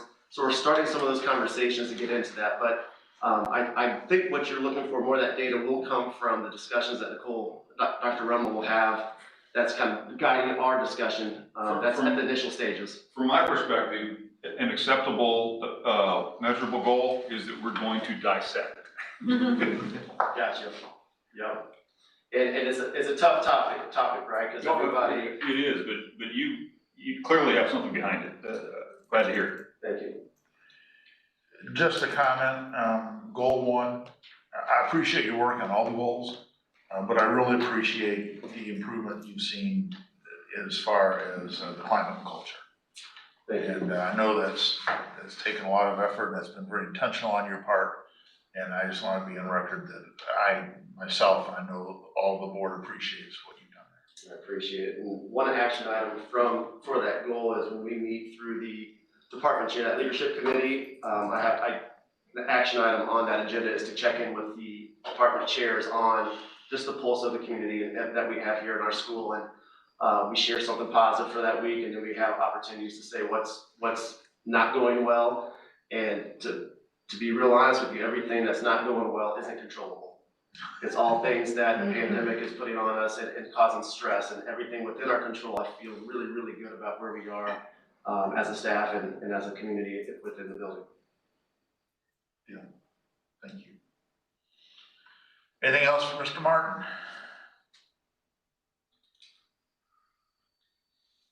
Thank you. Thank you. Thank you, Mr. Martin. I call you Mr. Martin number 1 now, because this is at the. Yeah. Mr. Martin number 2 works at Yeah. Well, thank you guys for this opportunity to talk about Lincoln Trail and our school improvement plan.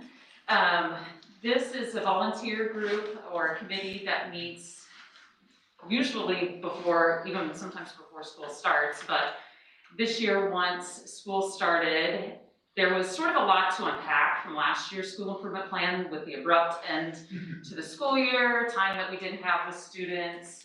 And as with a lot of committees that start at the beginning of the school year, and some of those are listed there, but a couple key committees were the IDEA Committee, which is our Inclusive Diverse Education for All Committee, Positive Learning Environment Committee, the Multi-Tiered Systems of Support Committee.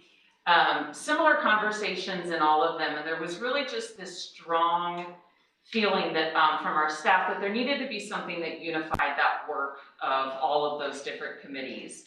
And that really kind of does lend itself well to the school improvement plan. And through additional conversation, not only with the other principals, but through the leadership team that we have at Lincoln Trail and these other committees as they were getting started with their work this year, was this need for a mission or a vision. Where are we going? So I'll have to read it here because I can't read it from up there. But since this work has already started, the mission statement that staff fine-tuned and edited and re-edited is our mission at Lincoln Trail is to foster a positive and collaborative environment in which all students, families, and staff are welcome, valued, and supported physically, emotionally, and academically. And it's a long way of saying that everyone has a seat at the table is kind of what we kept coming back to. And so that's our mission. And so some of the things that we're working towards is that relationship piece. And James Comer said, way better than I ever could, no significant learning occurs without a significant relationship.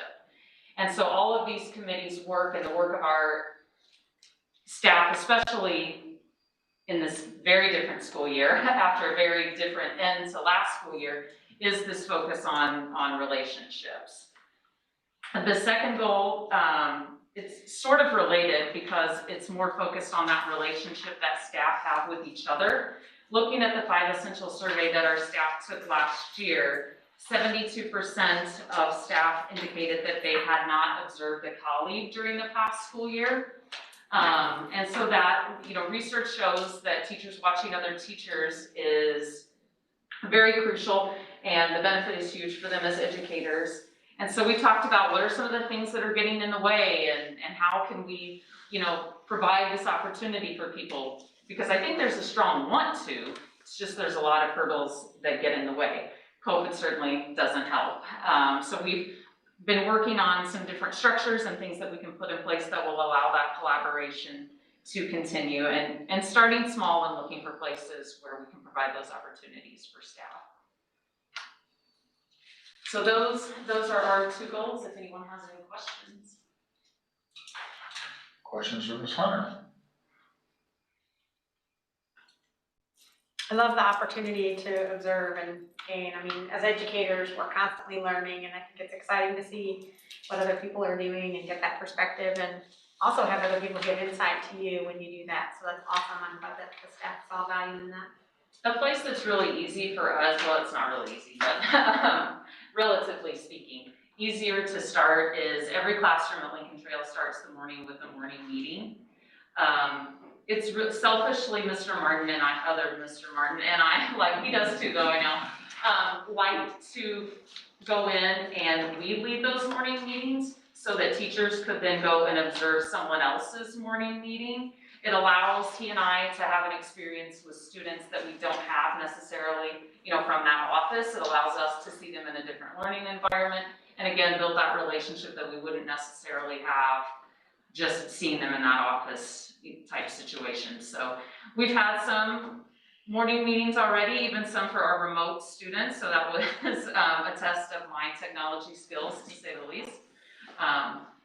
But that's been fun, for us to get to connect with kids in that way too.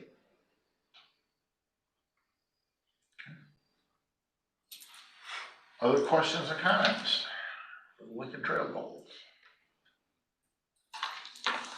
Thank you. Ms. Hunter, thanks for being here. Junior high time. Junior high. Mr. Mills. Good evening. Just want to take a quick second to thank the principals. The team that we put, like the teamwork that goes on a daily basis, a weekly basis, a monthly basis of bouncing ideas, being sounding boards. I can't thank this group enough for their help and everything that's went on this year especially. So thank you to each of you. As far as the goals, a lot like Mr. Martin's personal goals, Mr. Fisher and I get together, just kind of itemize our personal goals and align them with the building goals, then utilizing feedback from staff and the team leaders in our building. 2 of the 3 goals resemble the goals from last year, and then a new 3rd goal. So first goal, junior high school administration staff will continue to strengthen the PBIS team and the philosophies behind PBIS during the 2021 school year. The PBIS team will focus on academic and social emotional needs of all students. Usually there's the behavior component of this. Well, thankfully, we don't have many behavior issues this year. It's very, very minimal. But our academic and social needs, social emotional needs are there's a lot of need there. So that's been a focus of this group. Mr. Fisher does a fantastic job leading this group. And the staff has really stepped up to think outside the box and how we can help students, but also help teachers and staff. So that's goal number 1. Goal number 2 is junior high administration and staff will focus on continued implementation of the responsive classroom curriculum. Main focus this year will be continue to work on building relationships with all students. Right now, that relationship piece is more important than ever. And our staff just continues to amaze me on the work they're doing, the ideas that they've thrown out there just to get students involved and build those relationships with all students, whatever model they're in regards to their education. Our 3rd and final goal is build cultural awareness, diversity, equity across MSJH. And we're aligning this with the district initiatives, which have been fantastic. And Dr. Romo has done a great job leading that charge. We are very early in the stages of this committee at the junior high, but I'm looking forward to the work that we will do within this. So, any questions for me in regards to the goals of the junior high? Mr. Mills, it's selfish because I haven't had a kid in junior high for a while. Remind me of what you do during the Bulldog Power Hour. I hear about it, but I forgot. There's a lot that goes on there. Because there's a lot of things that are in there. Yeah, what doesn't go on? No, they're doing, it varies by class and by teacher, but right now, I've got teachers that are literally checking grade books every single day. That may take 5 minutes, but what missing assignments, what can we do to help you? Reaching out to those teachers of missing assignments to say, hey, what can I do to help this kid be successful? They're doing activities on building relationships, on, just various different things. We also, in a non-COVID, we do many other things, incentives and whatnot. And we've recently, this year, brought foreign language to that Power Hour too. So the 8th graders, that's within the day, it's not in 0 hour anymore. So there's a lot of different moving parts, that are going on. I've got elective teachers that are teaching remote lessons during that time. There's so many things going on, whatever is needed during that time. Thank you. You're welcome. PBIS is your first goal, and of course, my first exposure to PBIS was when you were with PBS at the high school. Sure. And then when you left and Mr. Benedict came in, and both of you did such a fantastic job with that at the high school. And it's good to see. I know you really made that a priority since you've been at the junior high to kind of build that and build that culture. And I just want you to know that I appreciate that. I think that's one of the better things we do to really reach and help kids. So thank you. Thank you. Thank you very much. Thank you. Anything else? Okay, Mr. Benedict. Well, I want to echo what Mr. Mills said about just getting the opportunity to collaborate with everybody on a pretty regular basis. So it goes a long ways, and it's good to be a part of a good team. Our process is similar. We use our division head retreat in the summer to kind of review the school improvement plan from the previous year. and then have it try to drive some ideas of what we want to tackle for the upcoming year. This summer was a little bit different, a lot to discuss, but through it we kind of came away with 3 big ideas that we wanted to build on, 2 of which were similar to last year, which brings me to goal number 1. This is our social emotional goal. We felt like that this is important because of collaboration and relationships.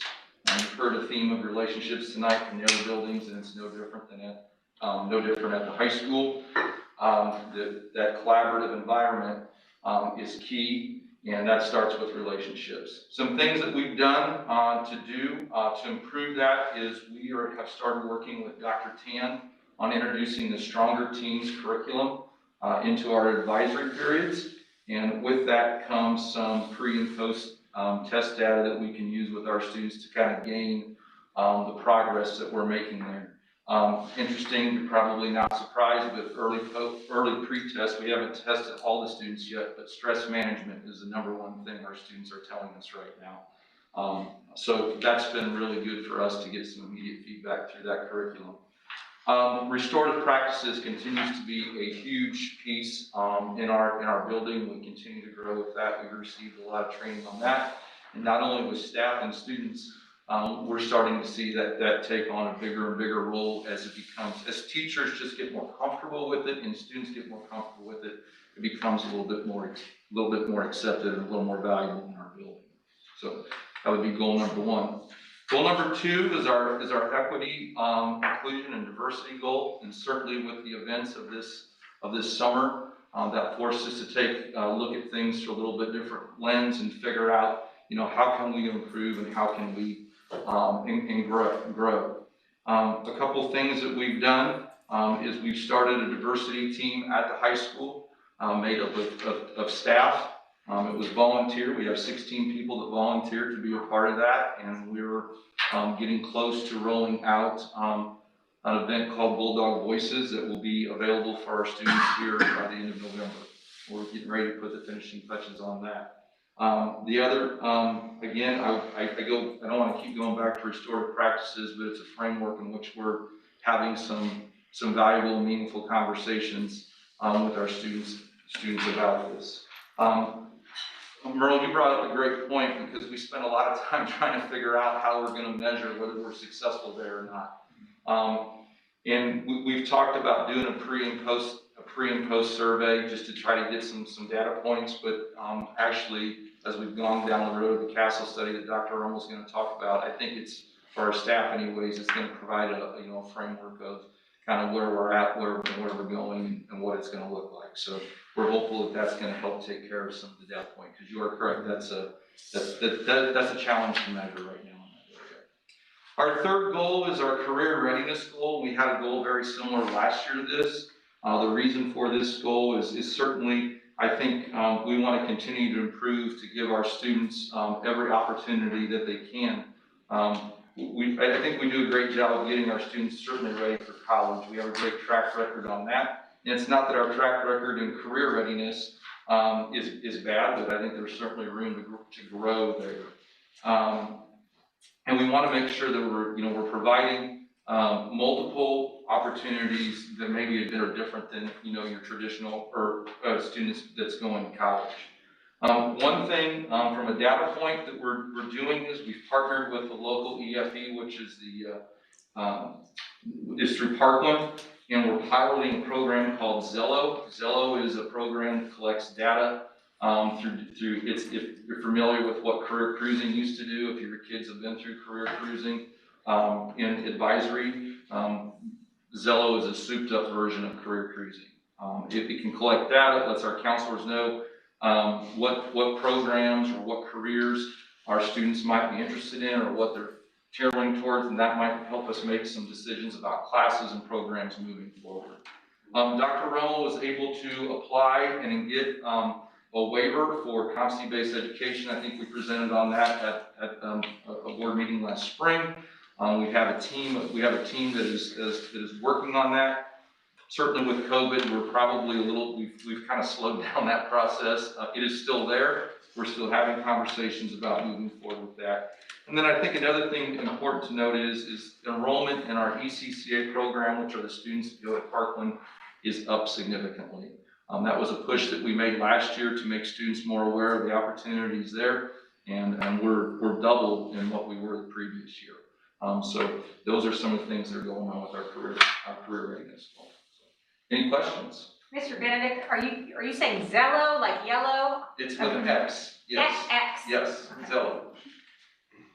Yeah, we have to do, so we have to report to the state college and career readiness indicators. And I think Zello is going to help with that process too as well, collect some data that we have to turn into the state. What's the Stronger Teams curriculum you mentioned? Yeah, so Dr. Tans, who we partnered with at the University of Illinois, and it's a curriculum that I say curriculum, it's a series of lessons that are geared towards high school students that are based on, so that we'll take the data like stress management, and then there are lessons that our social worker will put together. Right now she's videoing those lessons and pushing them out, and the kids have a worksheet. It's not for a grade, it's strictly optional, but they can go through and look through those lessons, and she'll lead them through that, and she gives them ways on strategies on how to handle stress management, things that you can look for, situations to avoid, things like that. You're doing that during advisory? During advisory, yes. Right now, it's just in sophomore advisory. Right. Yeah.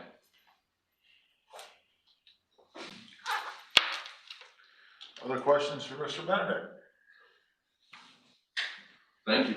Thank you for being here. Mr. Benedict. I don't have anything specific for Mr. Benedict, I was just commenting on all. To me, I'm speaking more as a parent and maybe as a board member too, that I see a lot of feeling goals. I tend to be more of a thinking person and outcomes person. And I don't see a whole lot about the nuts and bolts of education in these goals. And maybe that's gonna come later, I don't know. But to me, it would be important to make sure that we're exceeding or reaching outcomes that are acceptable not only to our community, but for people who are going on to other aspects of their education and math and science and English and I just don't see any of those goals here. That's what my comment is, I guess. So.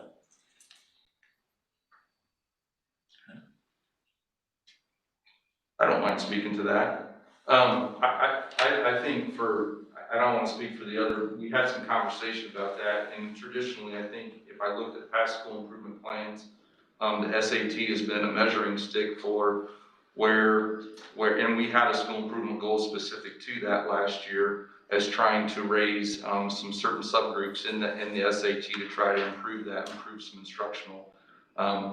To be honest, we didn't take the SAT till this fall for that. So that was off the table as far as having the comparative goal, just for our building. I also think I agree with you on the instructional goals. We're really unsure how to set those right now, or at least we are in our building. It's a challenge. So I'm not shying away from it.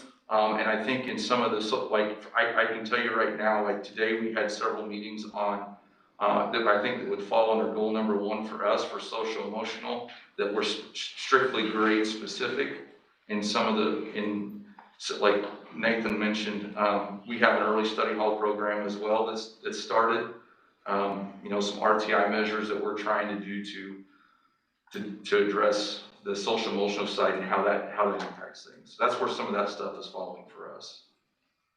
Yeah, I'll speak for Middletown as well. It's, you've got some kids who, let's just say with the kindergartners who missed out on the last third of their year and then starting the first grade, and some are remote, some are here. It's kind of hard to get that initial baseline data. So that's why my number 2 goal is to show data throughout the year, because I think that's more important to show that benchmark data and see growth physically as the kids are going right now, because they're not where they should be right now as far as just that very first data, but I've already seen the growth from day 1 to this past quarter, and to have kindergarten teachers come to me and saying what we're doing is working, even though we are fully remote, to show these kids knew 3 letters and now they know 18 letters. It gives me goosebumps to say that we have shown true data and true growth. That's better than any goal I could have set with a reading goal at the very beginning when I really didn't know what that baseline is going to look like. Well, So that's the stuff that I'm interested in, is how, especially this year more than any, is how are we gonna catch those kids back up, and how are we meeting those outcomes? And I don't know, the board can decide for themselves, but I think we should have something back later to say, here's what's been happening, and here's how we're achieving these things. And I don't know, to me, that's what we're here for. But. I think you make a great point, and I think we can do an update in the spring, because frankly, I think we'll know more. And when we came back in August, having been gone for 5 months, I think and having it be a completely unknown, unique, new situation, just really weren't sure what to expect. But we are, well, first of all, the state assessments are not a way to measure growth, and they didn't even occur last year. And I think a year ago at this time, Dr. Rummel gave an update on the school report card data. Well, there's like there's a couple, I don't even know what's on it, because there's so many things we didn't do. And that's not that's a snapshot. That's not showing growth over time. But we are administering MAP tests, and I think that the absence of I guess more data-driven goals tonight does not mean that that's not going on. And I think your point is well taken.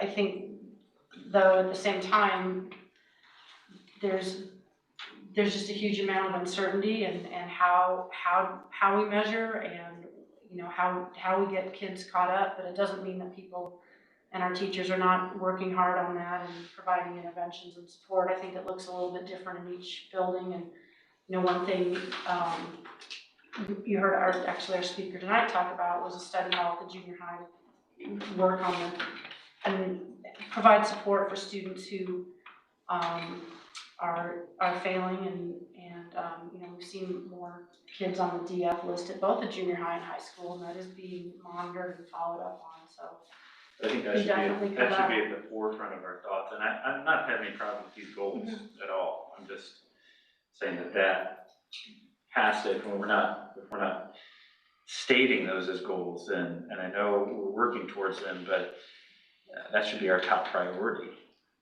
We're school. So that seems obvious to me. But. Sure. I appreciate that perspective. I think the uncertainty is real, but I also heard several things come out of here already that would be helpful to feed back to us. Maybe the mechanism is the building reports that come through here to actually share the good news, that if you're going from 3 letters to 18 and so forth, and maybe you're really struggling with what's the new baseline, and oops, or I got one, just pass that on to us as you fill out those reports. I think we all would celebrate whatever we can do in those spaces going forward, whether it's formal in something like this or not. I think it would be just helpful to have that dialogue and really get it top of mind by sharing that.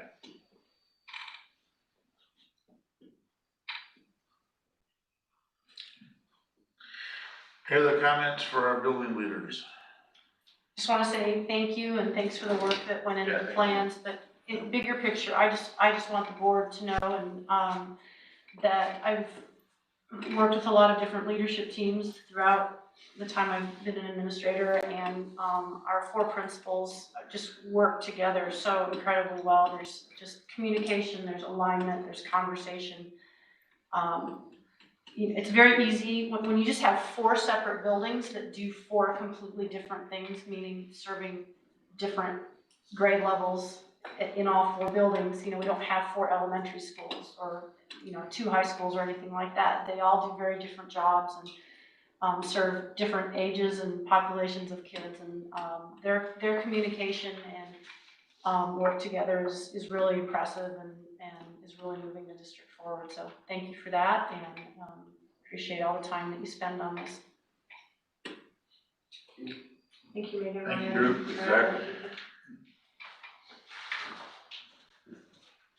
Next item is town hall conversation follow-up with Dr. Rowe. Yes, and I think Dr. Tan is online. Dr. Tan, are you there? Yes, I'm here. Good evening, everyone. Good to hear you. Good evening, and thank you for the invitation to join all of you this evening here. It's so good to see all of you. My video is starting out. Hopefully, you'll be able to see me soon. All right, so I'll go ahead and get started. So I'm just going to provide you kind of an update from June. I think was the last time that we kind of talked a little bit about where we were with diversity, inclusion, and equity. So when we talked before, we talked about wanting to create a diverse, inclusive, and equitable learning environment that really promotes social and emotional learning. And that's kind of the work that we've been doing well before I came with Christine and Mary Weaver, actually, kind of started some of this social emotional learning work. And so our groups there that I identified are the protected groups, but you'll notice we added socioeconomic status. That came out of the town halls. It's a group that we often talk about when we're talking about our programming or academics. We often look at low-income students and their achievement levels, but we felt it was important to add that group to this. And then we still have our definitions of diversity, inclusion, and equity there. So where have we been? Just kind of a quick overview of the whole presentation from June. Spent a lot of time with our staff understanding trauma, and it was out of that professional development that staff said, wow, kids go through a lot, and we need some tools and some resources to kind of support kids. And so we went on a search of what we thought would align with where we wanted to go. And so we're using responsive classroom K-8 and restorative practices 9-12. I think you heard the principals kind of refer to those, I hate to call them programs, but refer to those throughout their presentations. But they really do provide tools for teachers in building relationships and connecting with kids. And then in curriculum, we started last year looking at social studies, and that was with the new LGBTQ law, where we needed to look at the contributions of those citizens within the curriculum. And for the last couple of years, in working with Dr. Tan, we've been surveying kids, well, in all good years, it'd be at the beginning of the year and the end of the year, but not all years have been equal these past few years.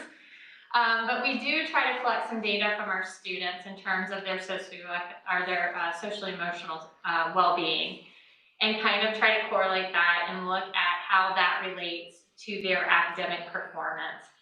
And then last year we were able to share that information with Chad and his team at the high school, and really began to have some discussions about some of the student responses and how they correlated to students' grades in terms of the numbers of C's, D's, and F's that students had. So we're currently in the middle of a book study on culture, class, and race. What I like about this book so far, the teachers have studied, we talked about how to create a safe, kind of brave space to have discussions and what that looks like. So teachers kind of were able to have a discussion about, oh, you know, when I feel comfortable with the people, I'm more likely to have those conversations and to be brave in those times when I've been hurt, or, and so we talked about that, and I think that comes back to the importance of relationships that we're working on.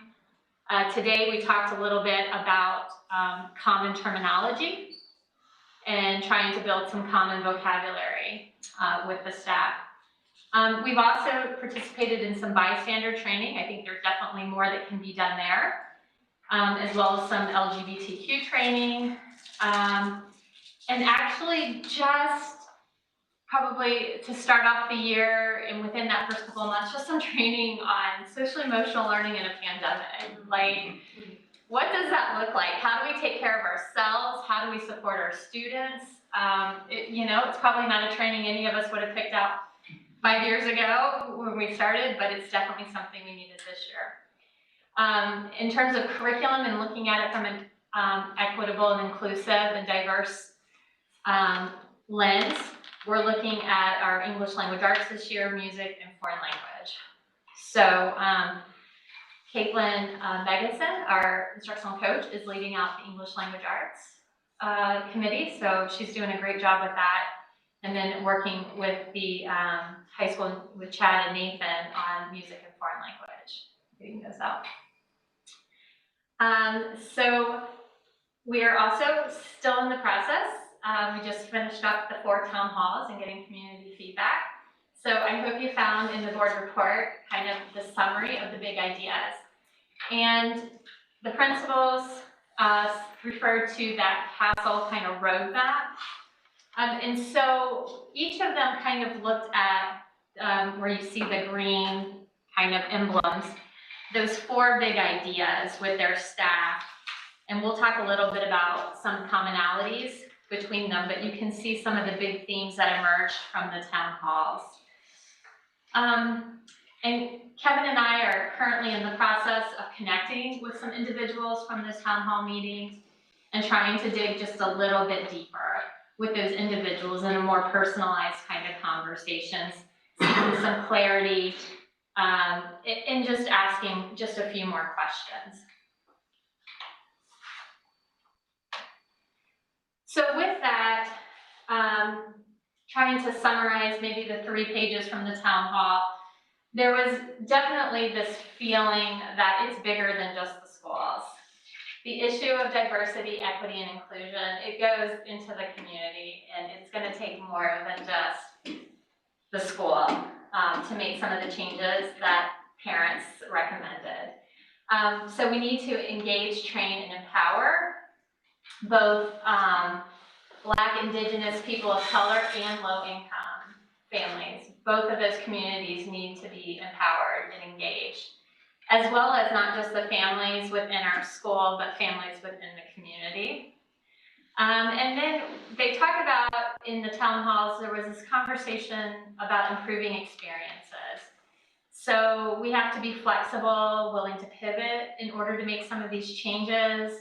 The suggestion of bystander training, affirming diversity, and then just creating these safe spaces, the safe, brave spaces. And that comes back to the relationships so that we can have these safe, open, honest conversations.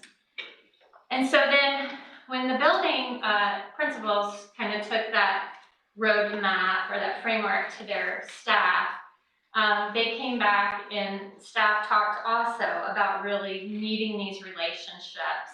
Again, creating these safe, brave spaces that would help us create an equitable learning environment so that somebody can say like, hey, I can't be a part of that. There's no transportation. Or hey, I can't afford to do that, so that when we're creating activities and events, we're really thinking about all students and their ability to participate. And then there's also this need to create opportunities for connecting and healing. So, and I think that's even something that came across from the community is there's been hurt over the years, and how do we create a place for healing and then moving forward from that. So kind of our most immediate, I guess you could say, next steps. We're continued professional development for staff. As I mentioned, I don't think we can do like the bystander training or the LGBTQ training or diversity. You can't do it like 1-2 hour afternoon session and say you did it and you're done.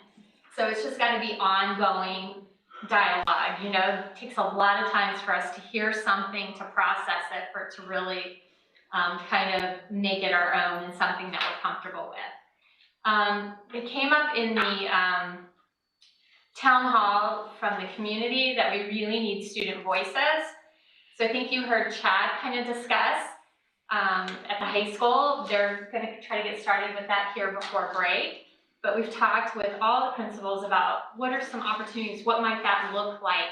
It's definitely gonna have to look a lot different at Ryan and Megan's building than it does when you're working with 14 to 18-year-olds. So talking about student voices.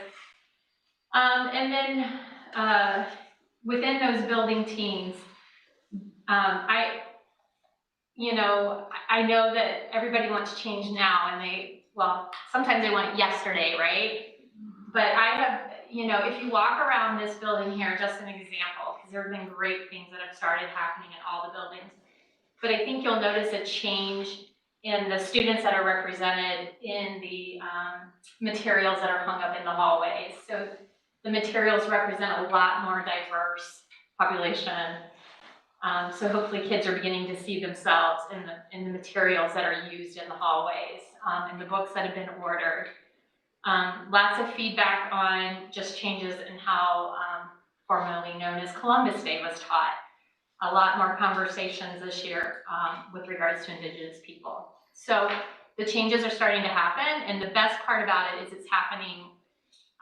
The teachers are owning it, they're creating it, they're talking about it, and really playing an active role in that. And then the buildings are also continuing to talk about creating these safe, brave spaces for conversations so that I can go to somebody and say, hey, that kind of really hurt you, or this is how I took it, and let me explain why. And that just takes time to build. So we're really working, and I think that having goals that are focused on your culture and climate in your building just really helps support in creating those safe spaces. Kids see us, so when we get along as adults and are able to model how to have those conversations, it only creates a better space for our kids. And then I kind of alluded to this earlier, but within the community, we'll be working towards creating a way to empower and support the BIPOC, the Black, Indigenous, people of color community, in supporting them in not only becoming active in this dialogue, but helping us guide us to the next steps. So Kevin, is there anything you want to add? Anything I've missed? Yeah, I think you have covered most of the points we have discussed. Let me start off by thanking the board and thanking the district for this opportunity for us to be working together. I had a great experience leading the town hall sessions with the community. I am really encouraged by the outcome, by the discussion. And I am looking forward to working together with the district and with the board, with everyone, moving forward with this conversation. This whole issue of equity, diversity, and inclusion, it is a really important issue as it relates to young people's social emotional development. And I am looking forward to partnering with the district and moving forward from here. Us too. Thanks, Dr. Ken. Thank you. Us too. Thank you. Kevin has put in, I cannot even tell you how many hours supporting our district in this initiative. And so just thank you, Kevin, for all of your time and your work, and your colleagues who have also given, and your grad assistant who has also given time. So thank you. Thank you for your gold in our broken pots. I totally remember you saying that, and that's just been on my mind. So putting things back together with the gold in the broken pot. Thank you. Yeah. So I wonder if the board would have questions, for us, for me. I'm definitely interested to hear about the board's perspective. Those of you, I was really encouraged, those of you board members who were there for the town halls. I think this is also an opportunity for me to engage, the board, to actually hear your thoughts, your perspective as we move forward in this work together. What's been the community participation so far in the town halls? I would say the first one was probably, were we about 20? Maybe at the first one. We were really close to 50 at the second one, and probably were we about 35-ish, probably at the last one, and then online, were we at about 20? Yep, that's right. And moving forward from here, I would really suggest that we sustain the momentum if having conversations with the community. I think that helps to build trust, that helps to build relations with the community members. I met up with, many community members. I met up with many of you individually at the town hall sessions as well. And, I think one of the conversations we've been thinking about is, how best can we support the BIPOC community? I think this is where, at this current moment, Dr. Ramo and myself, we are linking up with some individual members to actually get their thoughts about what's the best way to actually engage the BIPOC community in this conversation. And I think it's really key and important for us to really have their voices and their perspectives in this. So, and the other thing that Kevin and I have talked about too is the need to also engage our low-income families and to engage our families that maybe are not traditional, what we would have called traditional families.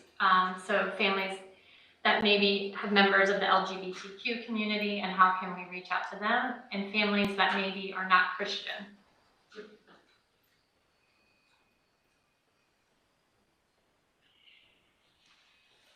Question for you. I was happy that Senator Chapin Rose shared that a village has a chance to get grant funding in ways that we never would.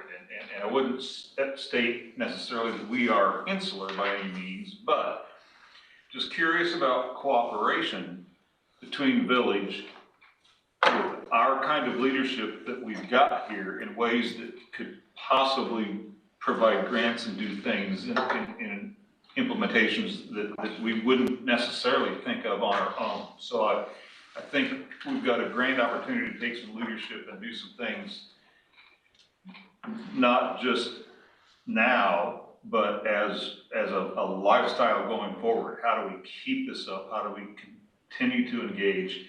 And could there be sources of revenue chat with them to see whether there's anything like that out there at all? I wouldn't doubt that there could be.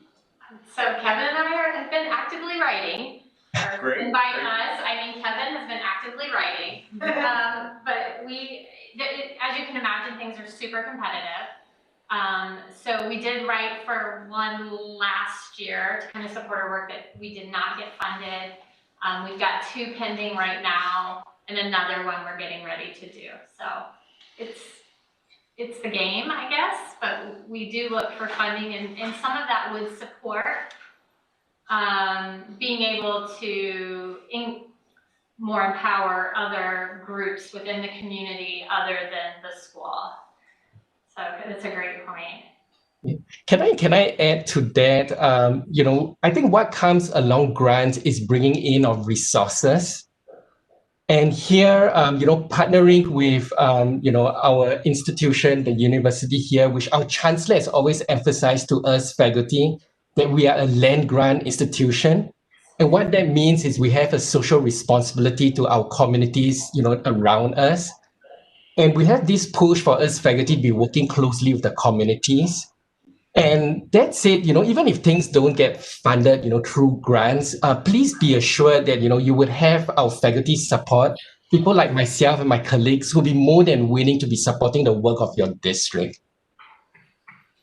So, I think this collaboration that we are having, between the district and us back at the social work school and at the larger campus level, I think it's a great model, and I think this is the way forward for us to be supporting the communities around us. And I hope the district will have also benefited, from the resources back at our campus. Dr. Rummel, as a person who also sits on the Education Foundation, I don't know why, that would be, I would suggest applying for something like that. What the work that you guys are doing impacts our entire district and all of our families. I don't vote on the grants as a board member unless I'm on that committee, but I think that would be a good partnership, because I know when I walked away from it, I think I sent a message to Dr. Hall. I was just like, parent involvement, parent coordinator, parent engagement, that's like a big thing that just kept sticking out, that and the SES, but those are two separate things. That's what I was thinking would come out of it, but I think the Education Foundation would be a very fitting place to go for a grant. Thank you. Nicole, these 4 priorities that you have here from the town halls, what happens with those? Okay, so are you talking about what was in the board report? Yes. Yeah, okay, so to clarify, the pieces that are in bold, those are the 4 areas that are identified in the CASEL framework. And so we have been using CASEL's framework because they're kind of like the leaders in social emotional learning, and that's what everything we do has been falling under. And so we took the themes that you can see under there, what we kind of took away from the town halls and kind of matched them to each of those 4 big areas within that.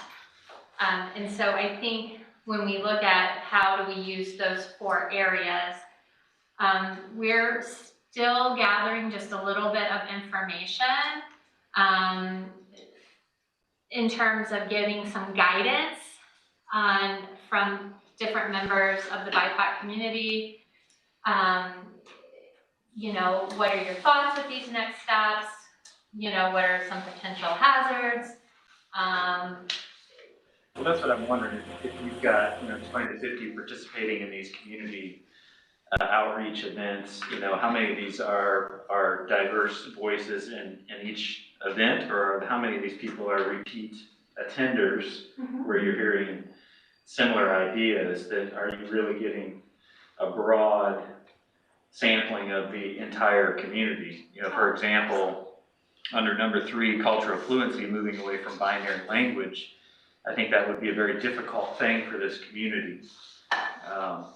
I would have some issues with that personally. So I think we have to keep that in mind in making sure we're getting a broad sampling from our community at large. Absolutely. Yeah, no, that's a great point. We definitely had some repeat attenders. We definitely have people that attended only 1 of the 3. So I think right now we've just kind of begun these one-on-one conversations. And do you want to, it's kind of for guidance right now. Kevin, do you want to? Yeah. Those were the themes raised from the town halls. We reflected on it. I do agree, with what Nicole has just said, that this is still a working document.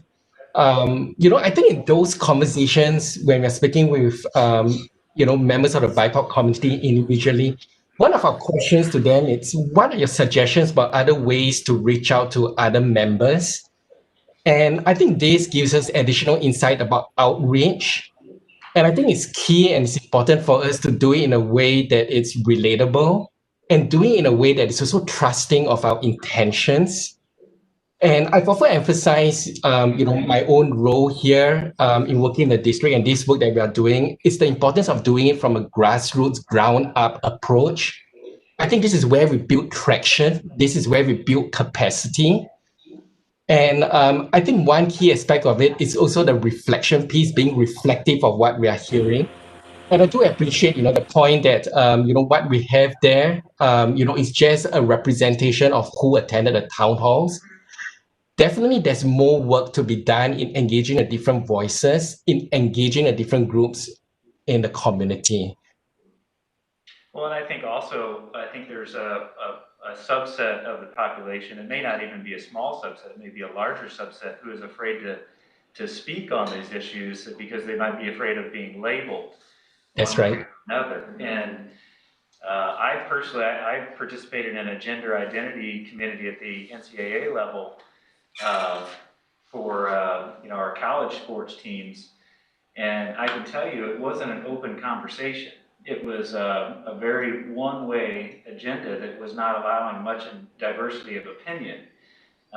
So you kind of felt suppressed in some ways. So I think that we shouldn't make that same mistake in our own community, that we're allowing people to speak freely without having the fear of being labeled. I do agree with you. I think that's key. That's important. I would think making an individual one-to-one connections with people, that could probably be one way in which we can also bring voices in as well. And I think now, following up from the town hall, the next step is actually to have those conversations there. I do agree with you. I think it's really important, to actually get diverse voices in.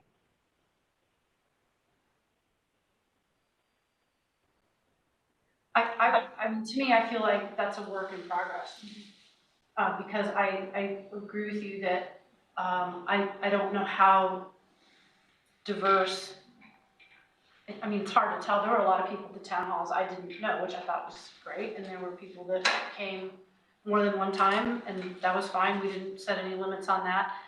And then there were people that expressed certain viewpoints. And I think the idea of getting more voices into the conversation is absolutely a work in progress. I don't want it to be exclusive or feel like it's a one-way conversation. The whole point of this is diversity, and working on that and respecting the opinions that are out there. I did get some emails from some parents that kind of expressed some of the things that you just said. And I encourage them to attend. I don't know if they did or not, but I don't want to think that in the process of trying to have these discussions about equity and diversity that somehow we're shutting down or excluding any part of our community. And so I think that that's just something we need to keep the conversation going and figure out how to just make everybody feel welcome. That is the whole point here, is inclusivity for everyone. Were there 4 or 3? I thought you said 300. I thought there were 3 live and 1 remote. Was it 2 live and 1 remote? 3 live and 1. 3 live, 1 remote. Because I wrote down 20, 35, and 20. But then I must have missed you say one. 50 in there. There was a 50? Yeah. There was a 50. And which one was the best attended? The one at the Methodist Church. Okay. I was out on the lovely tennis courts and on a beautiful evening. Okay, I was curious. They were all very nice evenings. We got lucky. Very fortunate with the weather. Yeah, the weather really cooperated with that.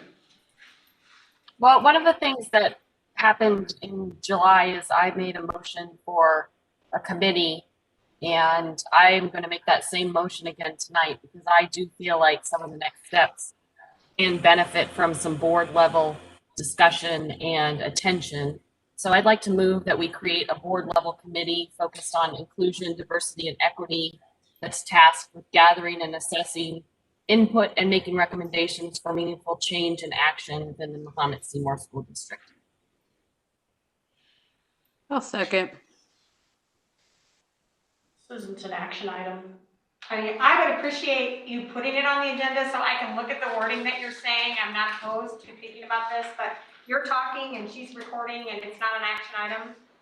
Yeah, Just in point of fact, anything that is on our agenda in general terms, this is a town hall conversation follow-up. I'm choosing to use this as a follow-up to the town hall. That was one of the discussion points that we had is that we wanted to get through this process of town halls. I think as a follow-up that I think it's important that the board continues to focus on this. If this is not something that you want to move on tonight, I'm going to request that this is on the next agenda at the next meeting for action. I'm happy to write this up and provide that, but I would like this to have a vote on the next agenda if you refuse to do it tonight. I would refuse to do it just because I would have to abstain because I don't have enough information. And if we're voting on something, as I represent the community and not just my opinion, I would like the community to know what's coming forward so I can make a decision on best the community, and I would hope you would respect that. It is not on the agenda as an action item, therefore we could not take action on that tonight. It would have to be. That's actually incorrect, Max, just so you know. Our policy dictates that anything that is on the agenda as a general topic, you can allow action versus discussion does not actually impact that. But if this is not something that you want to move on tonight, then I'm going to request that this is on the next agenda. I've made other requests and things haven't been added to the agenda. If you can assure me that this will be on the next meeting agenda, I'm fine with moving this to that time. I can assure you that if you'd like to take a vote on this, we can put it on the next meeting agenda and we will do so. Thank you.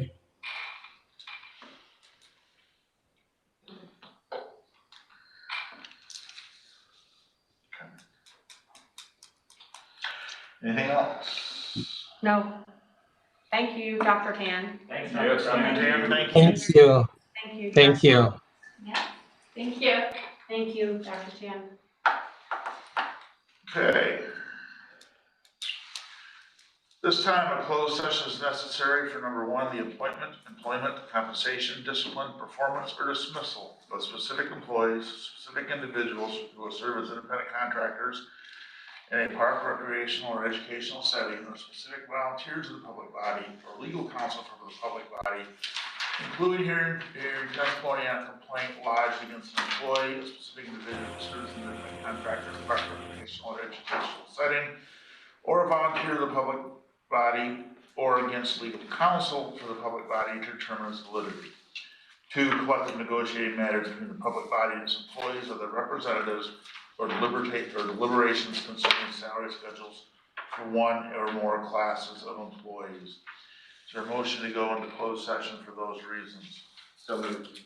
Is there a second? Second. Further discussion? Roll call vote, please. Keith, Yes. Larson, Yes. Hennessy, Yes. Hendricks, Yes. Schultz, Yes. Giles, Yes. McComb. Yes, we'll go ahead and take about a 10-minute recess. If you're on WebEx, please log off and log back in on the closed session WebEx link. To the public, we will shut down the live feed. There will not be any action following closed session. Thank you for being with us tonight. Hope everyone has a great evening. Good night. Thank you. Thank you, building administrators, for being here. Sorry,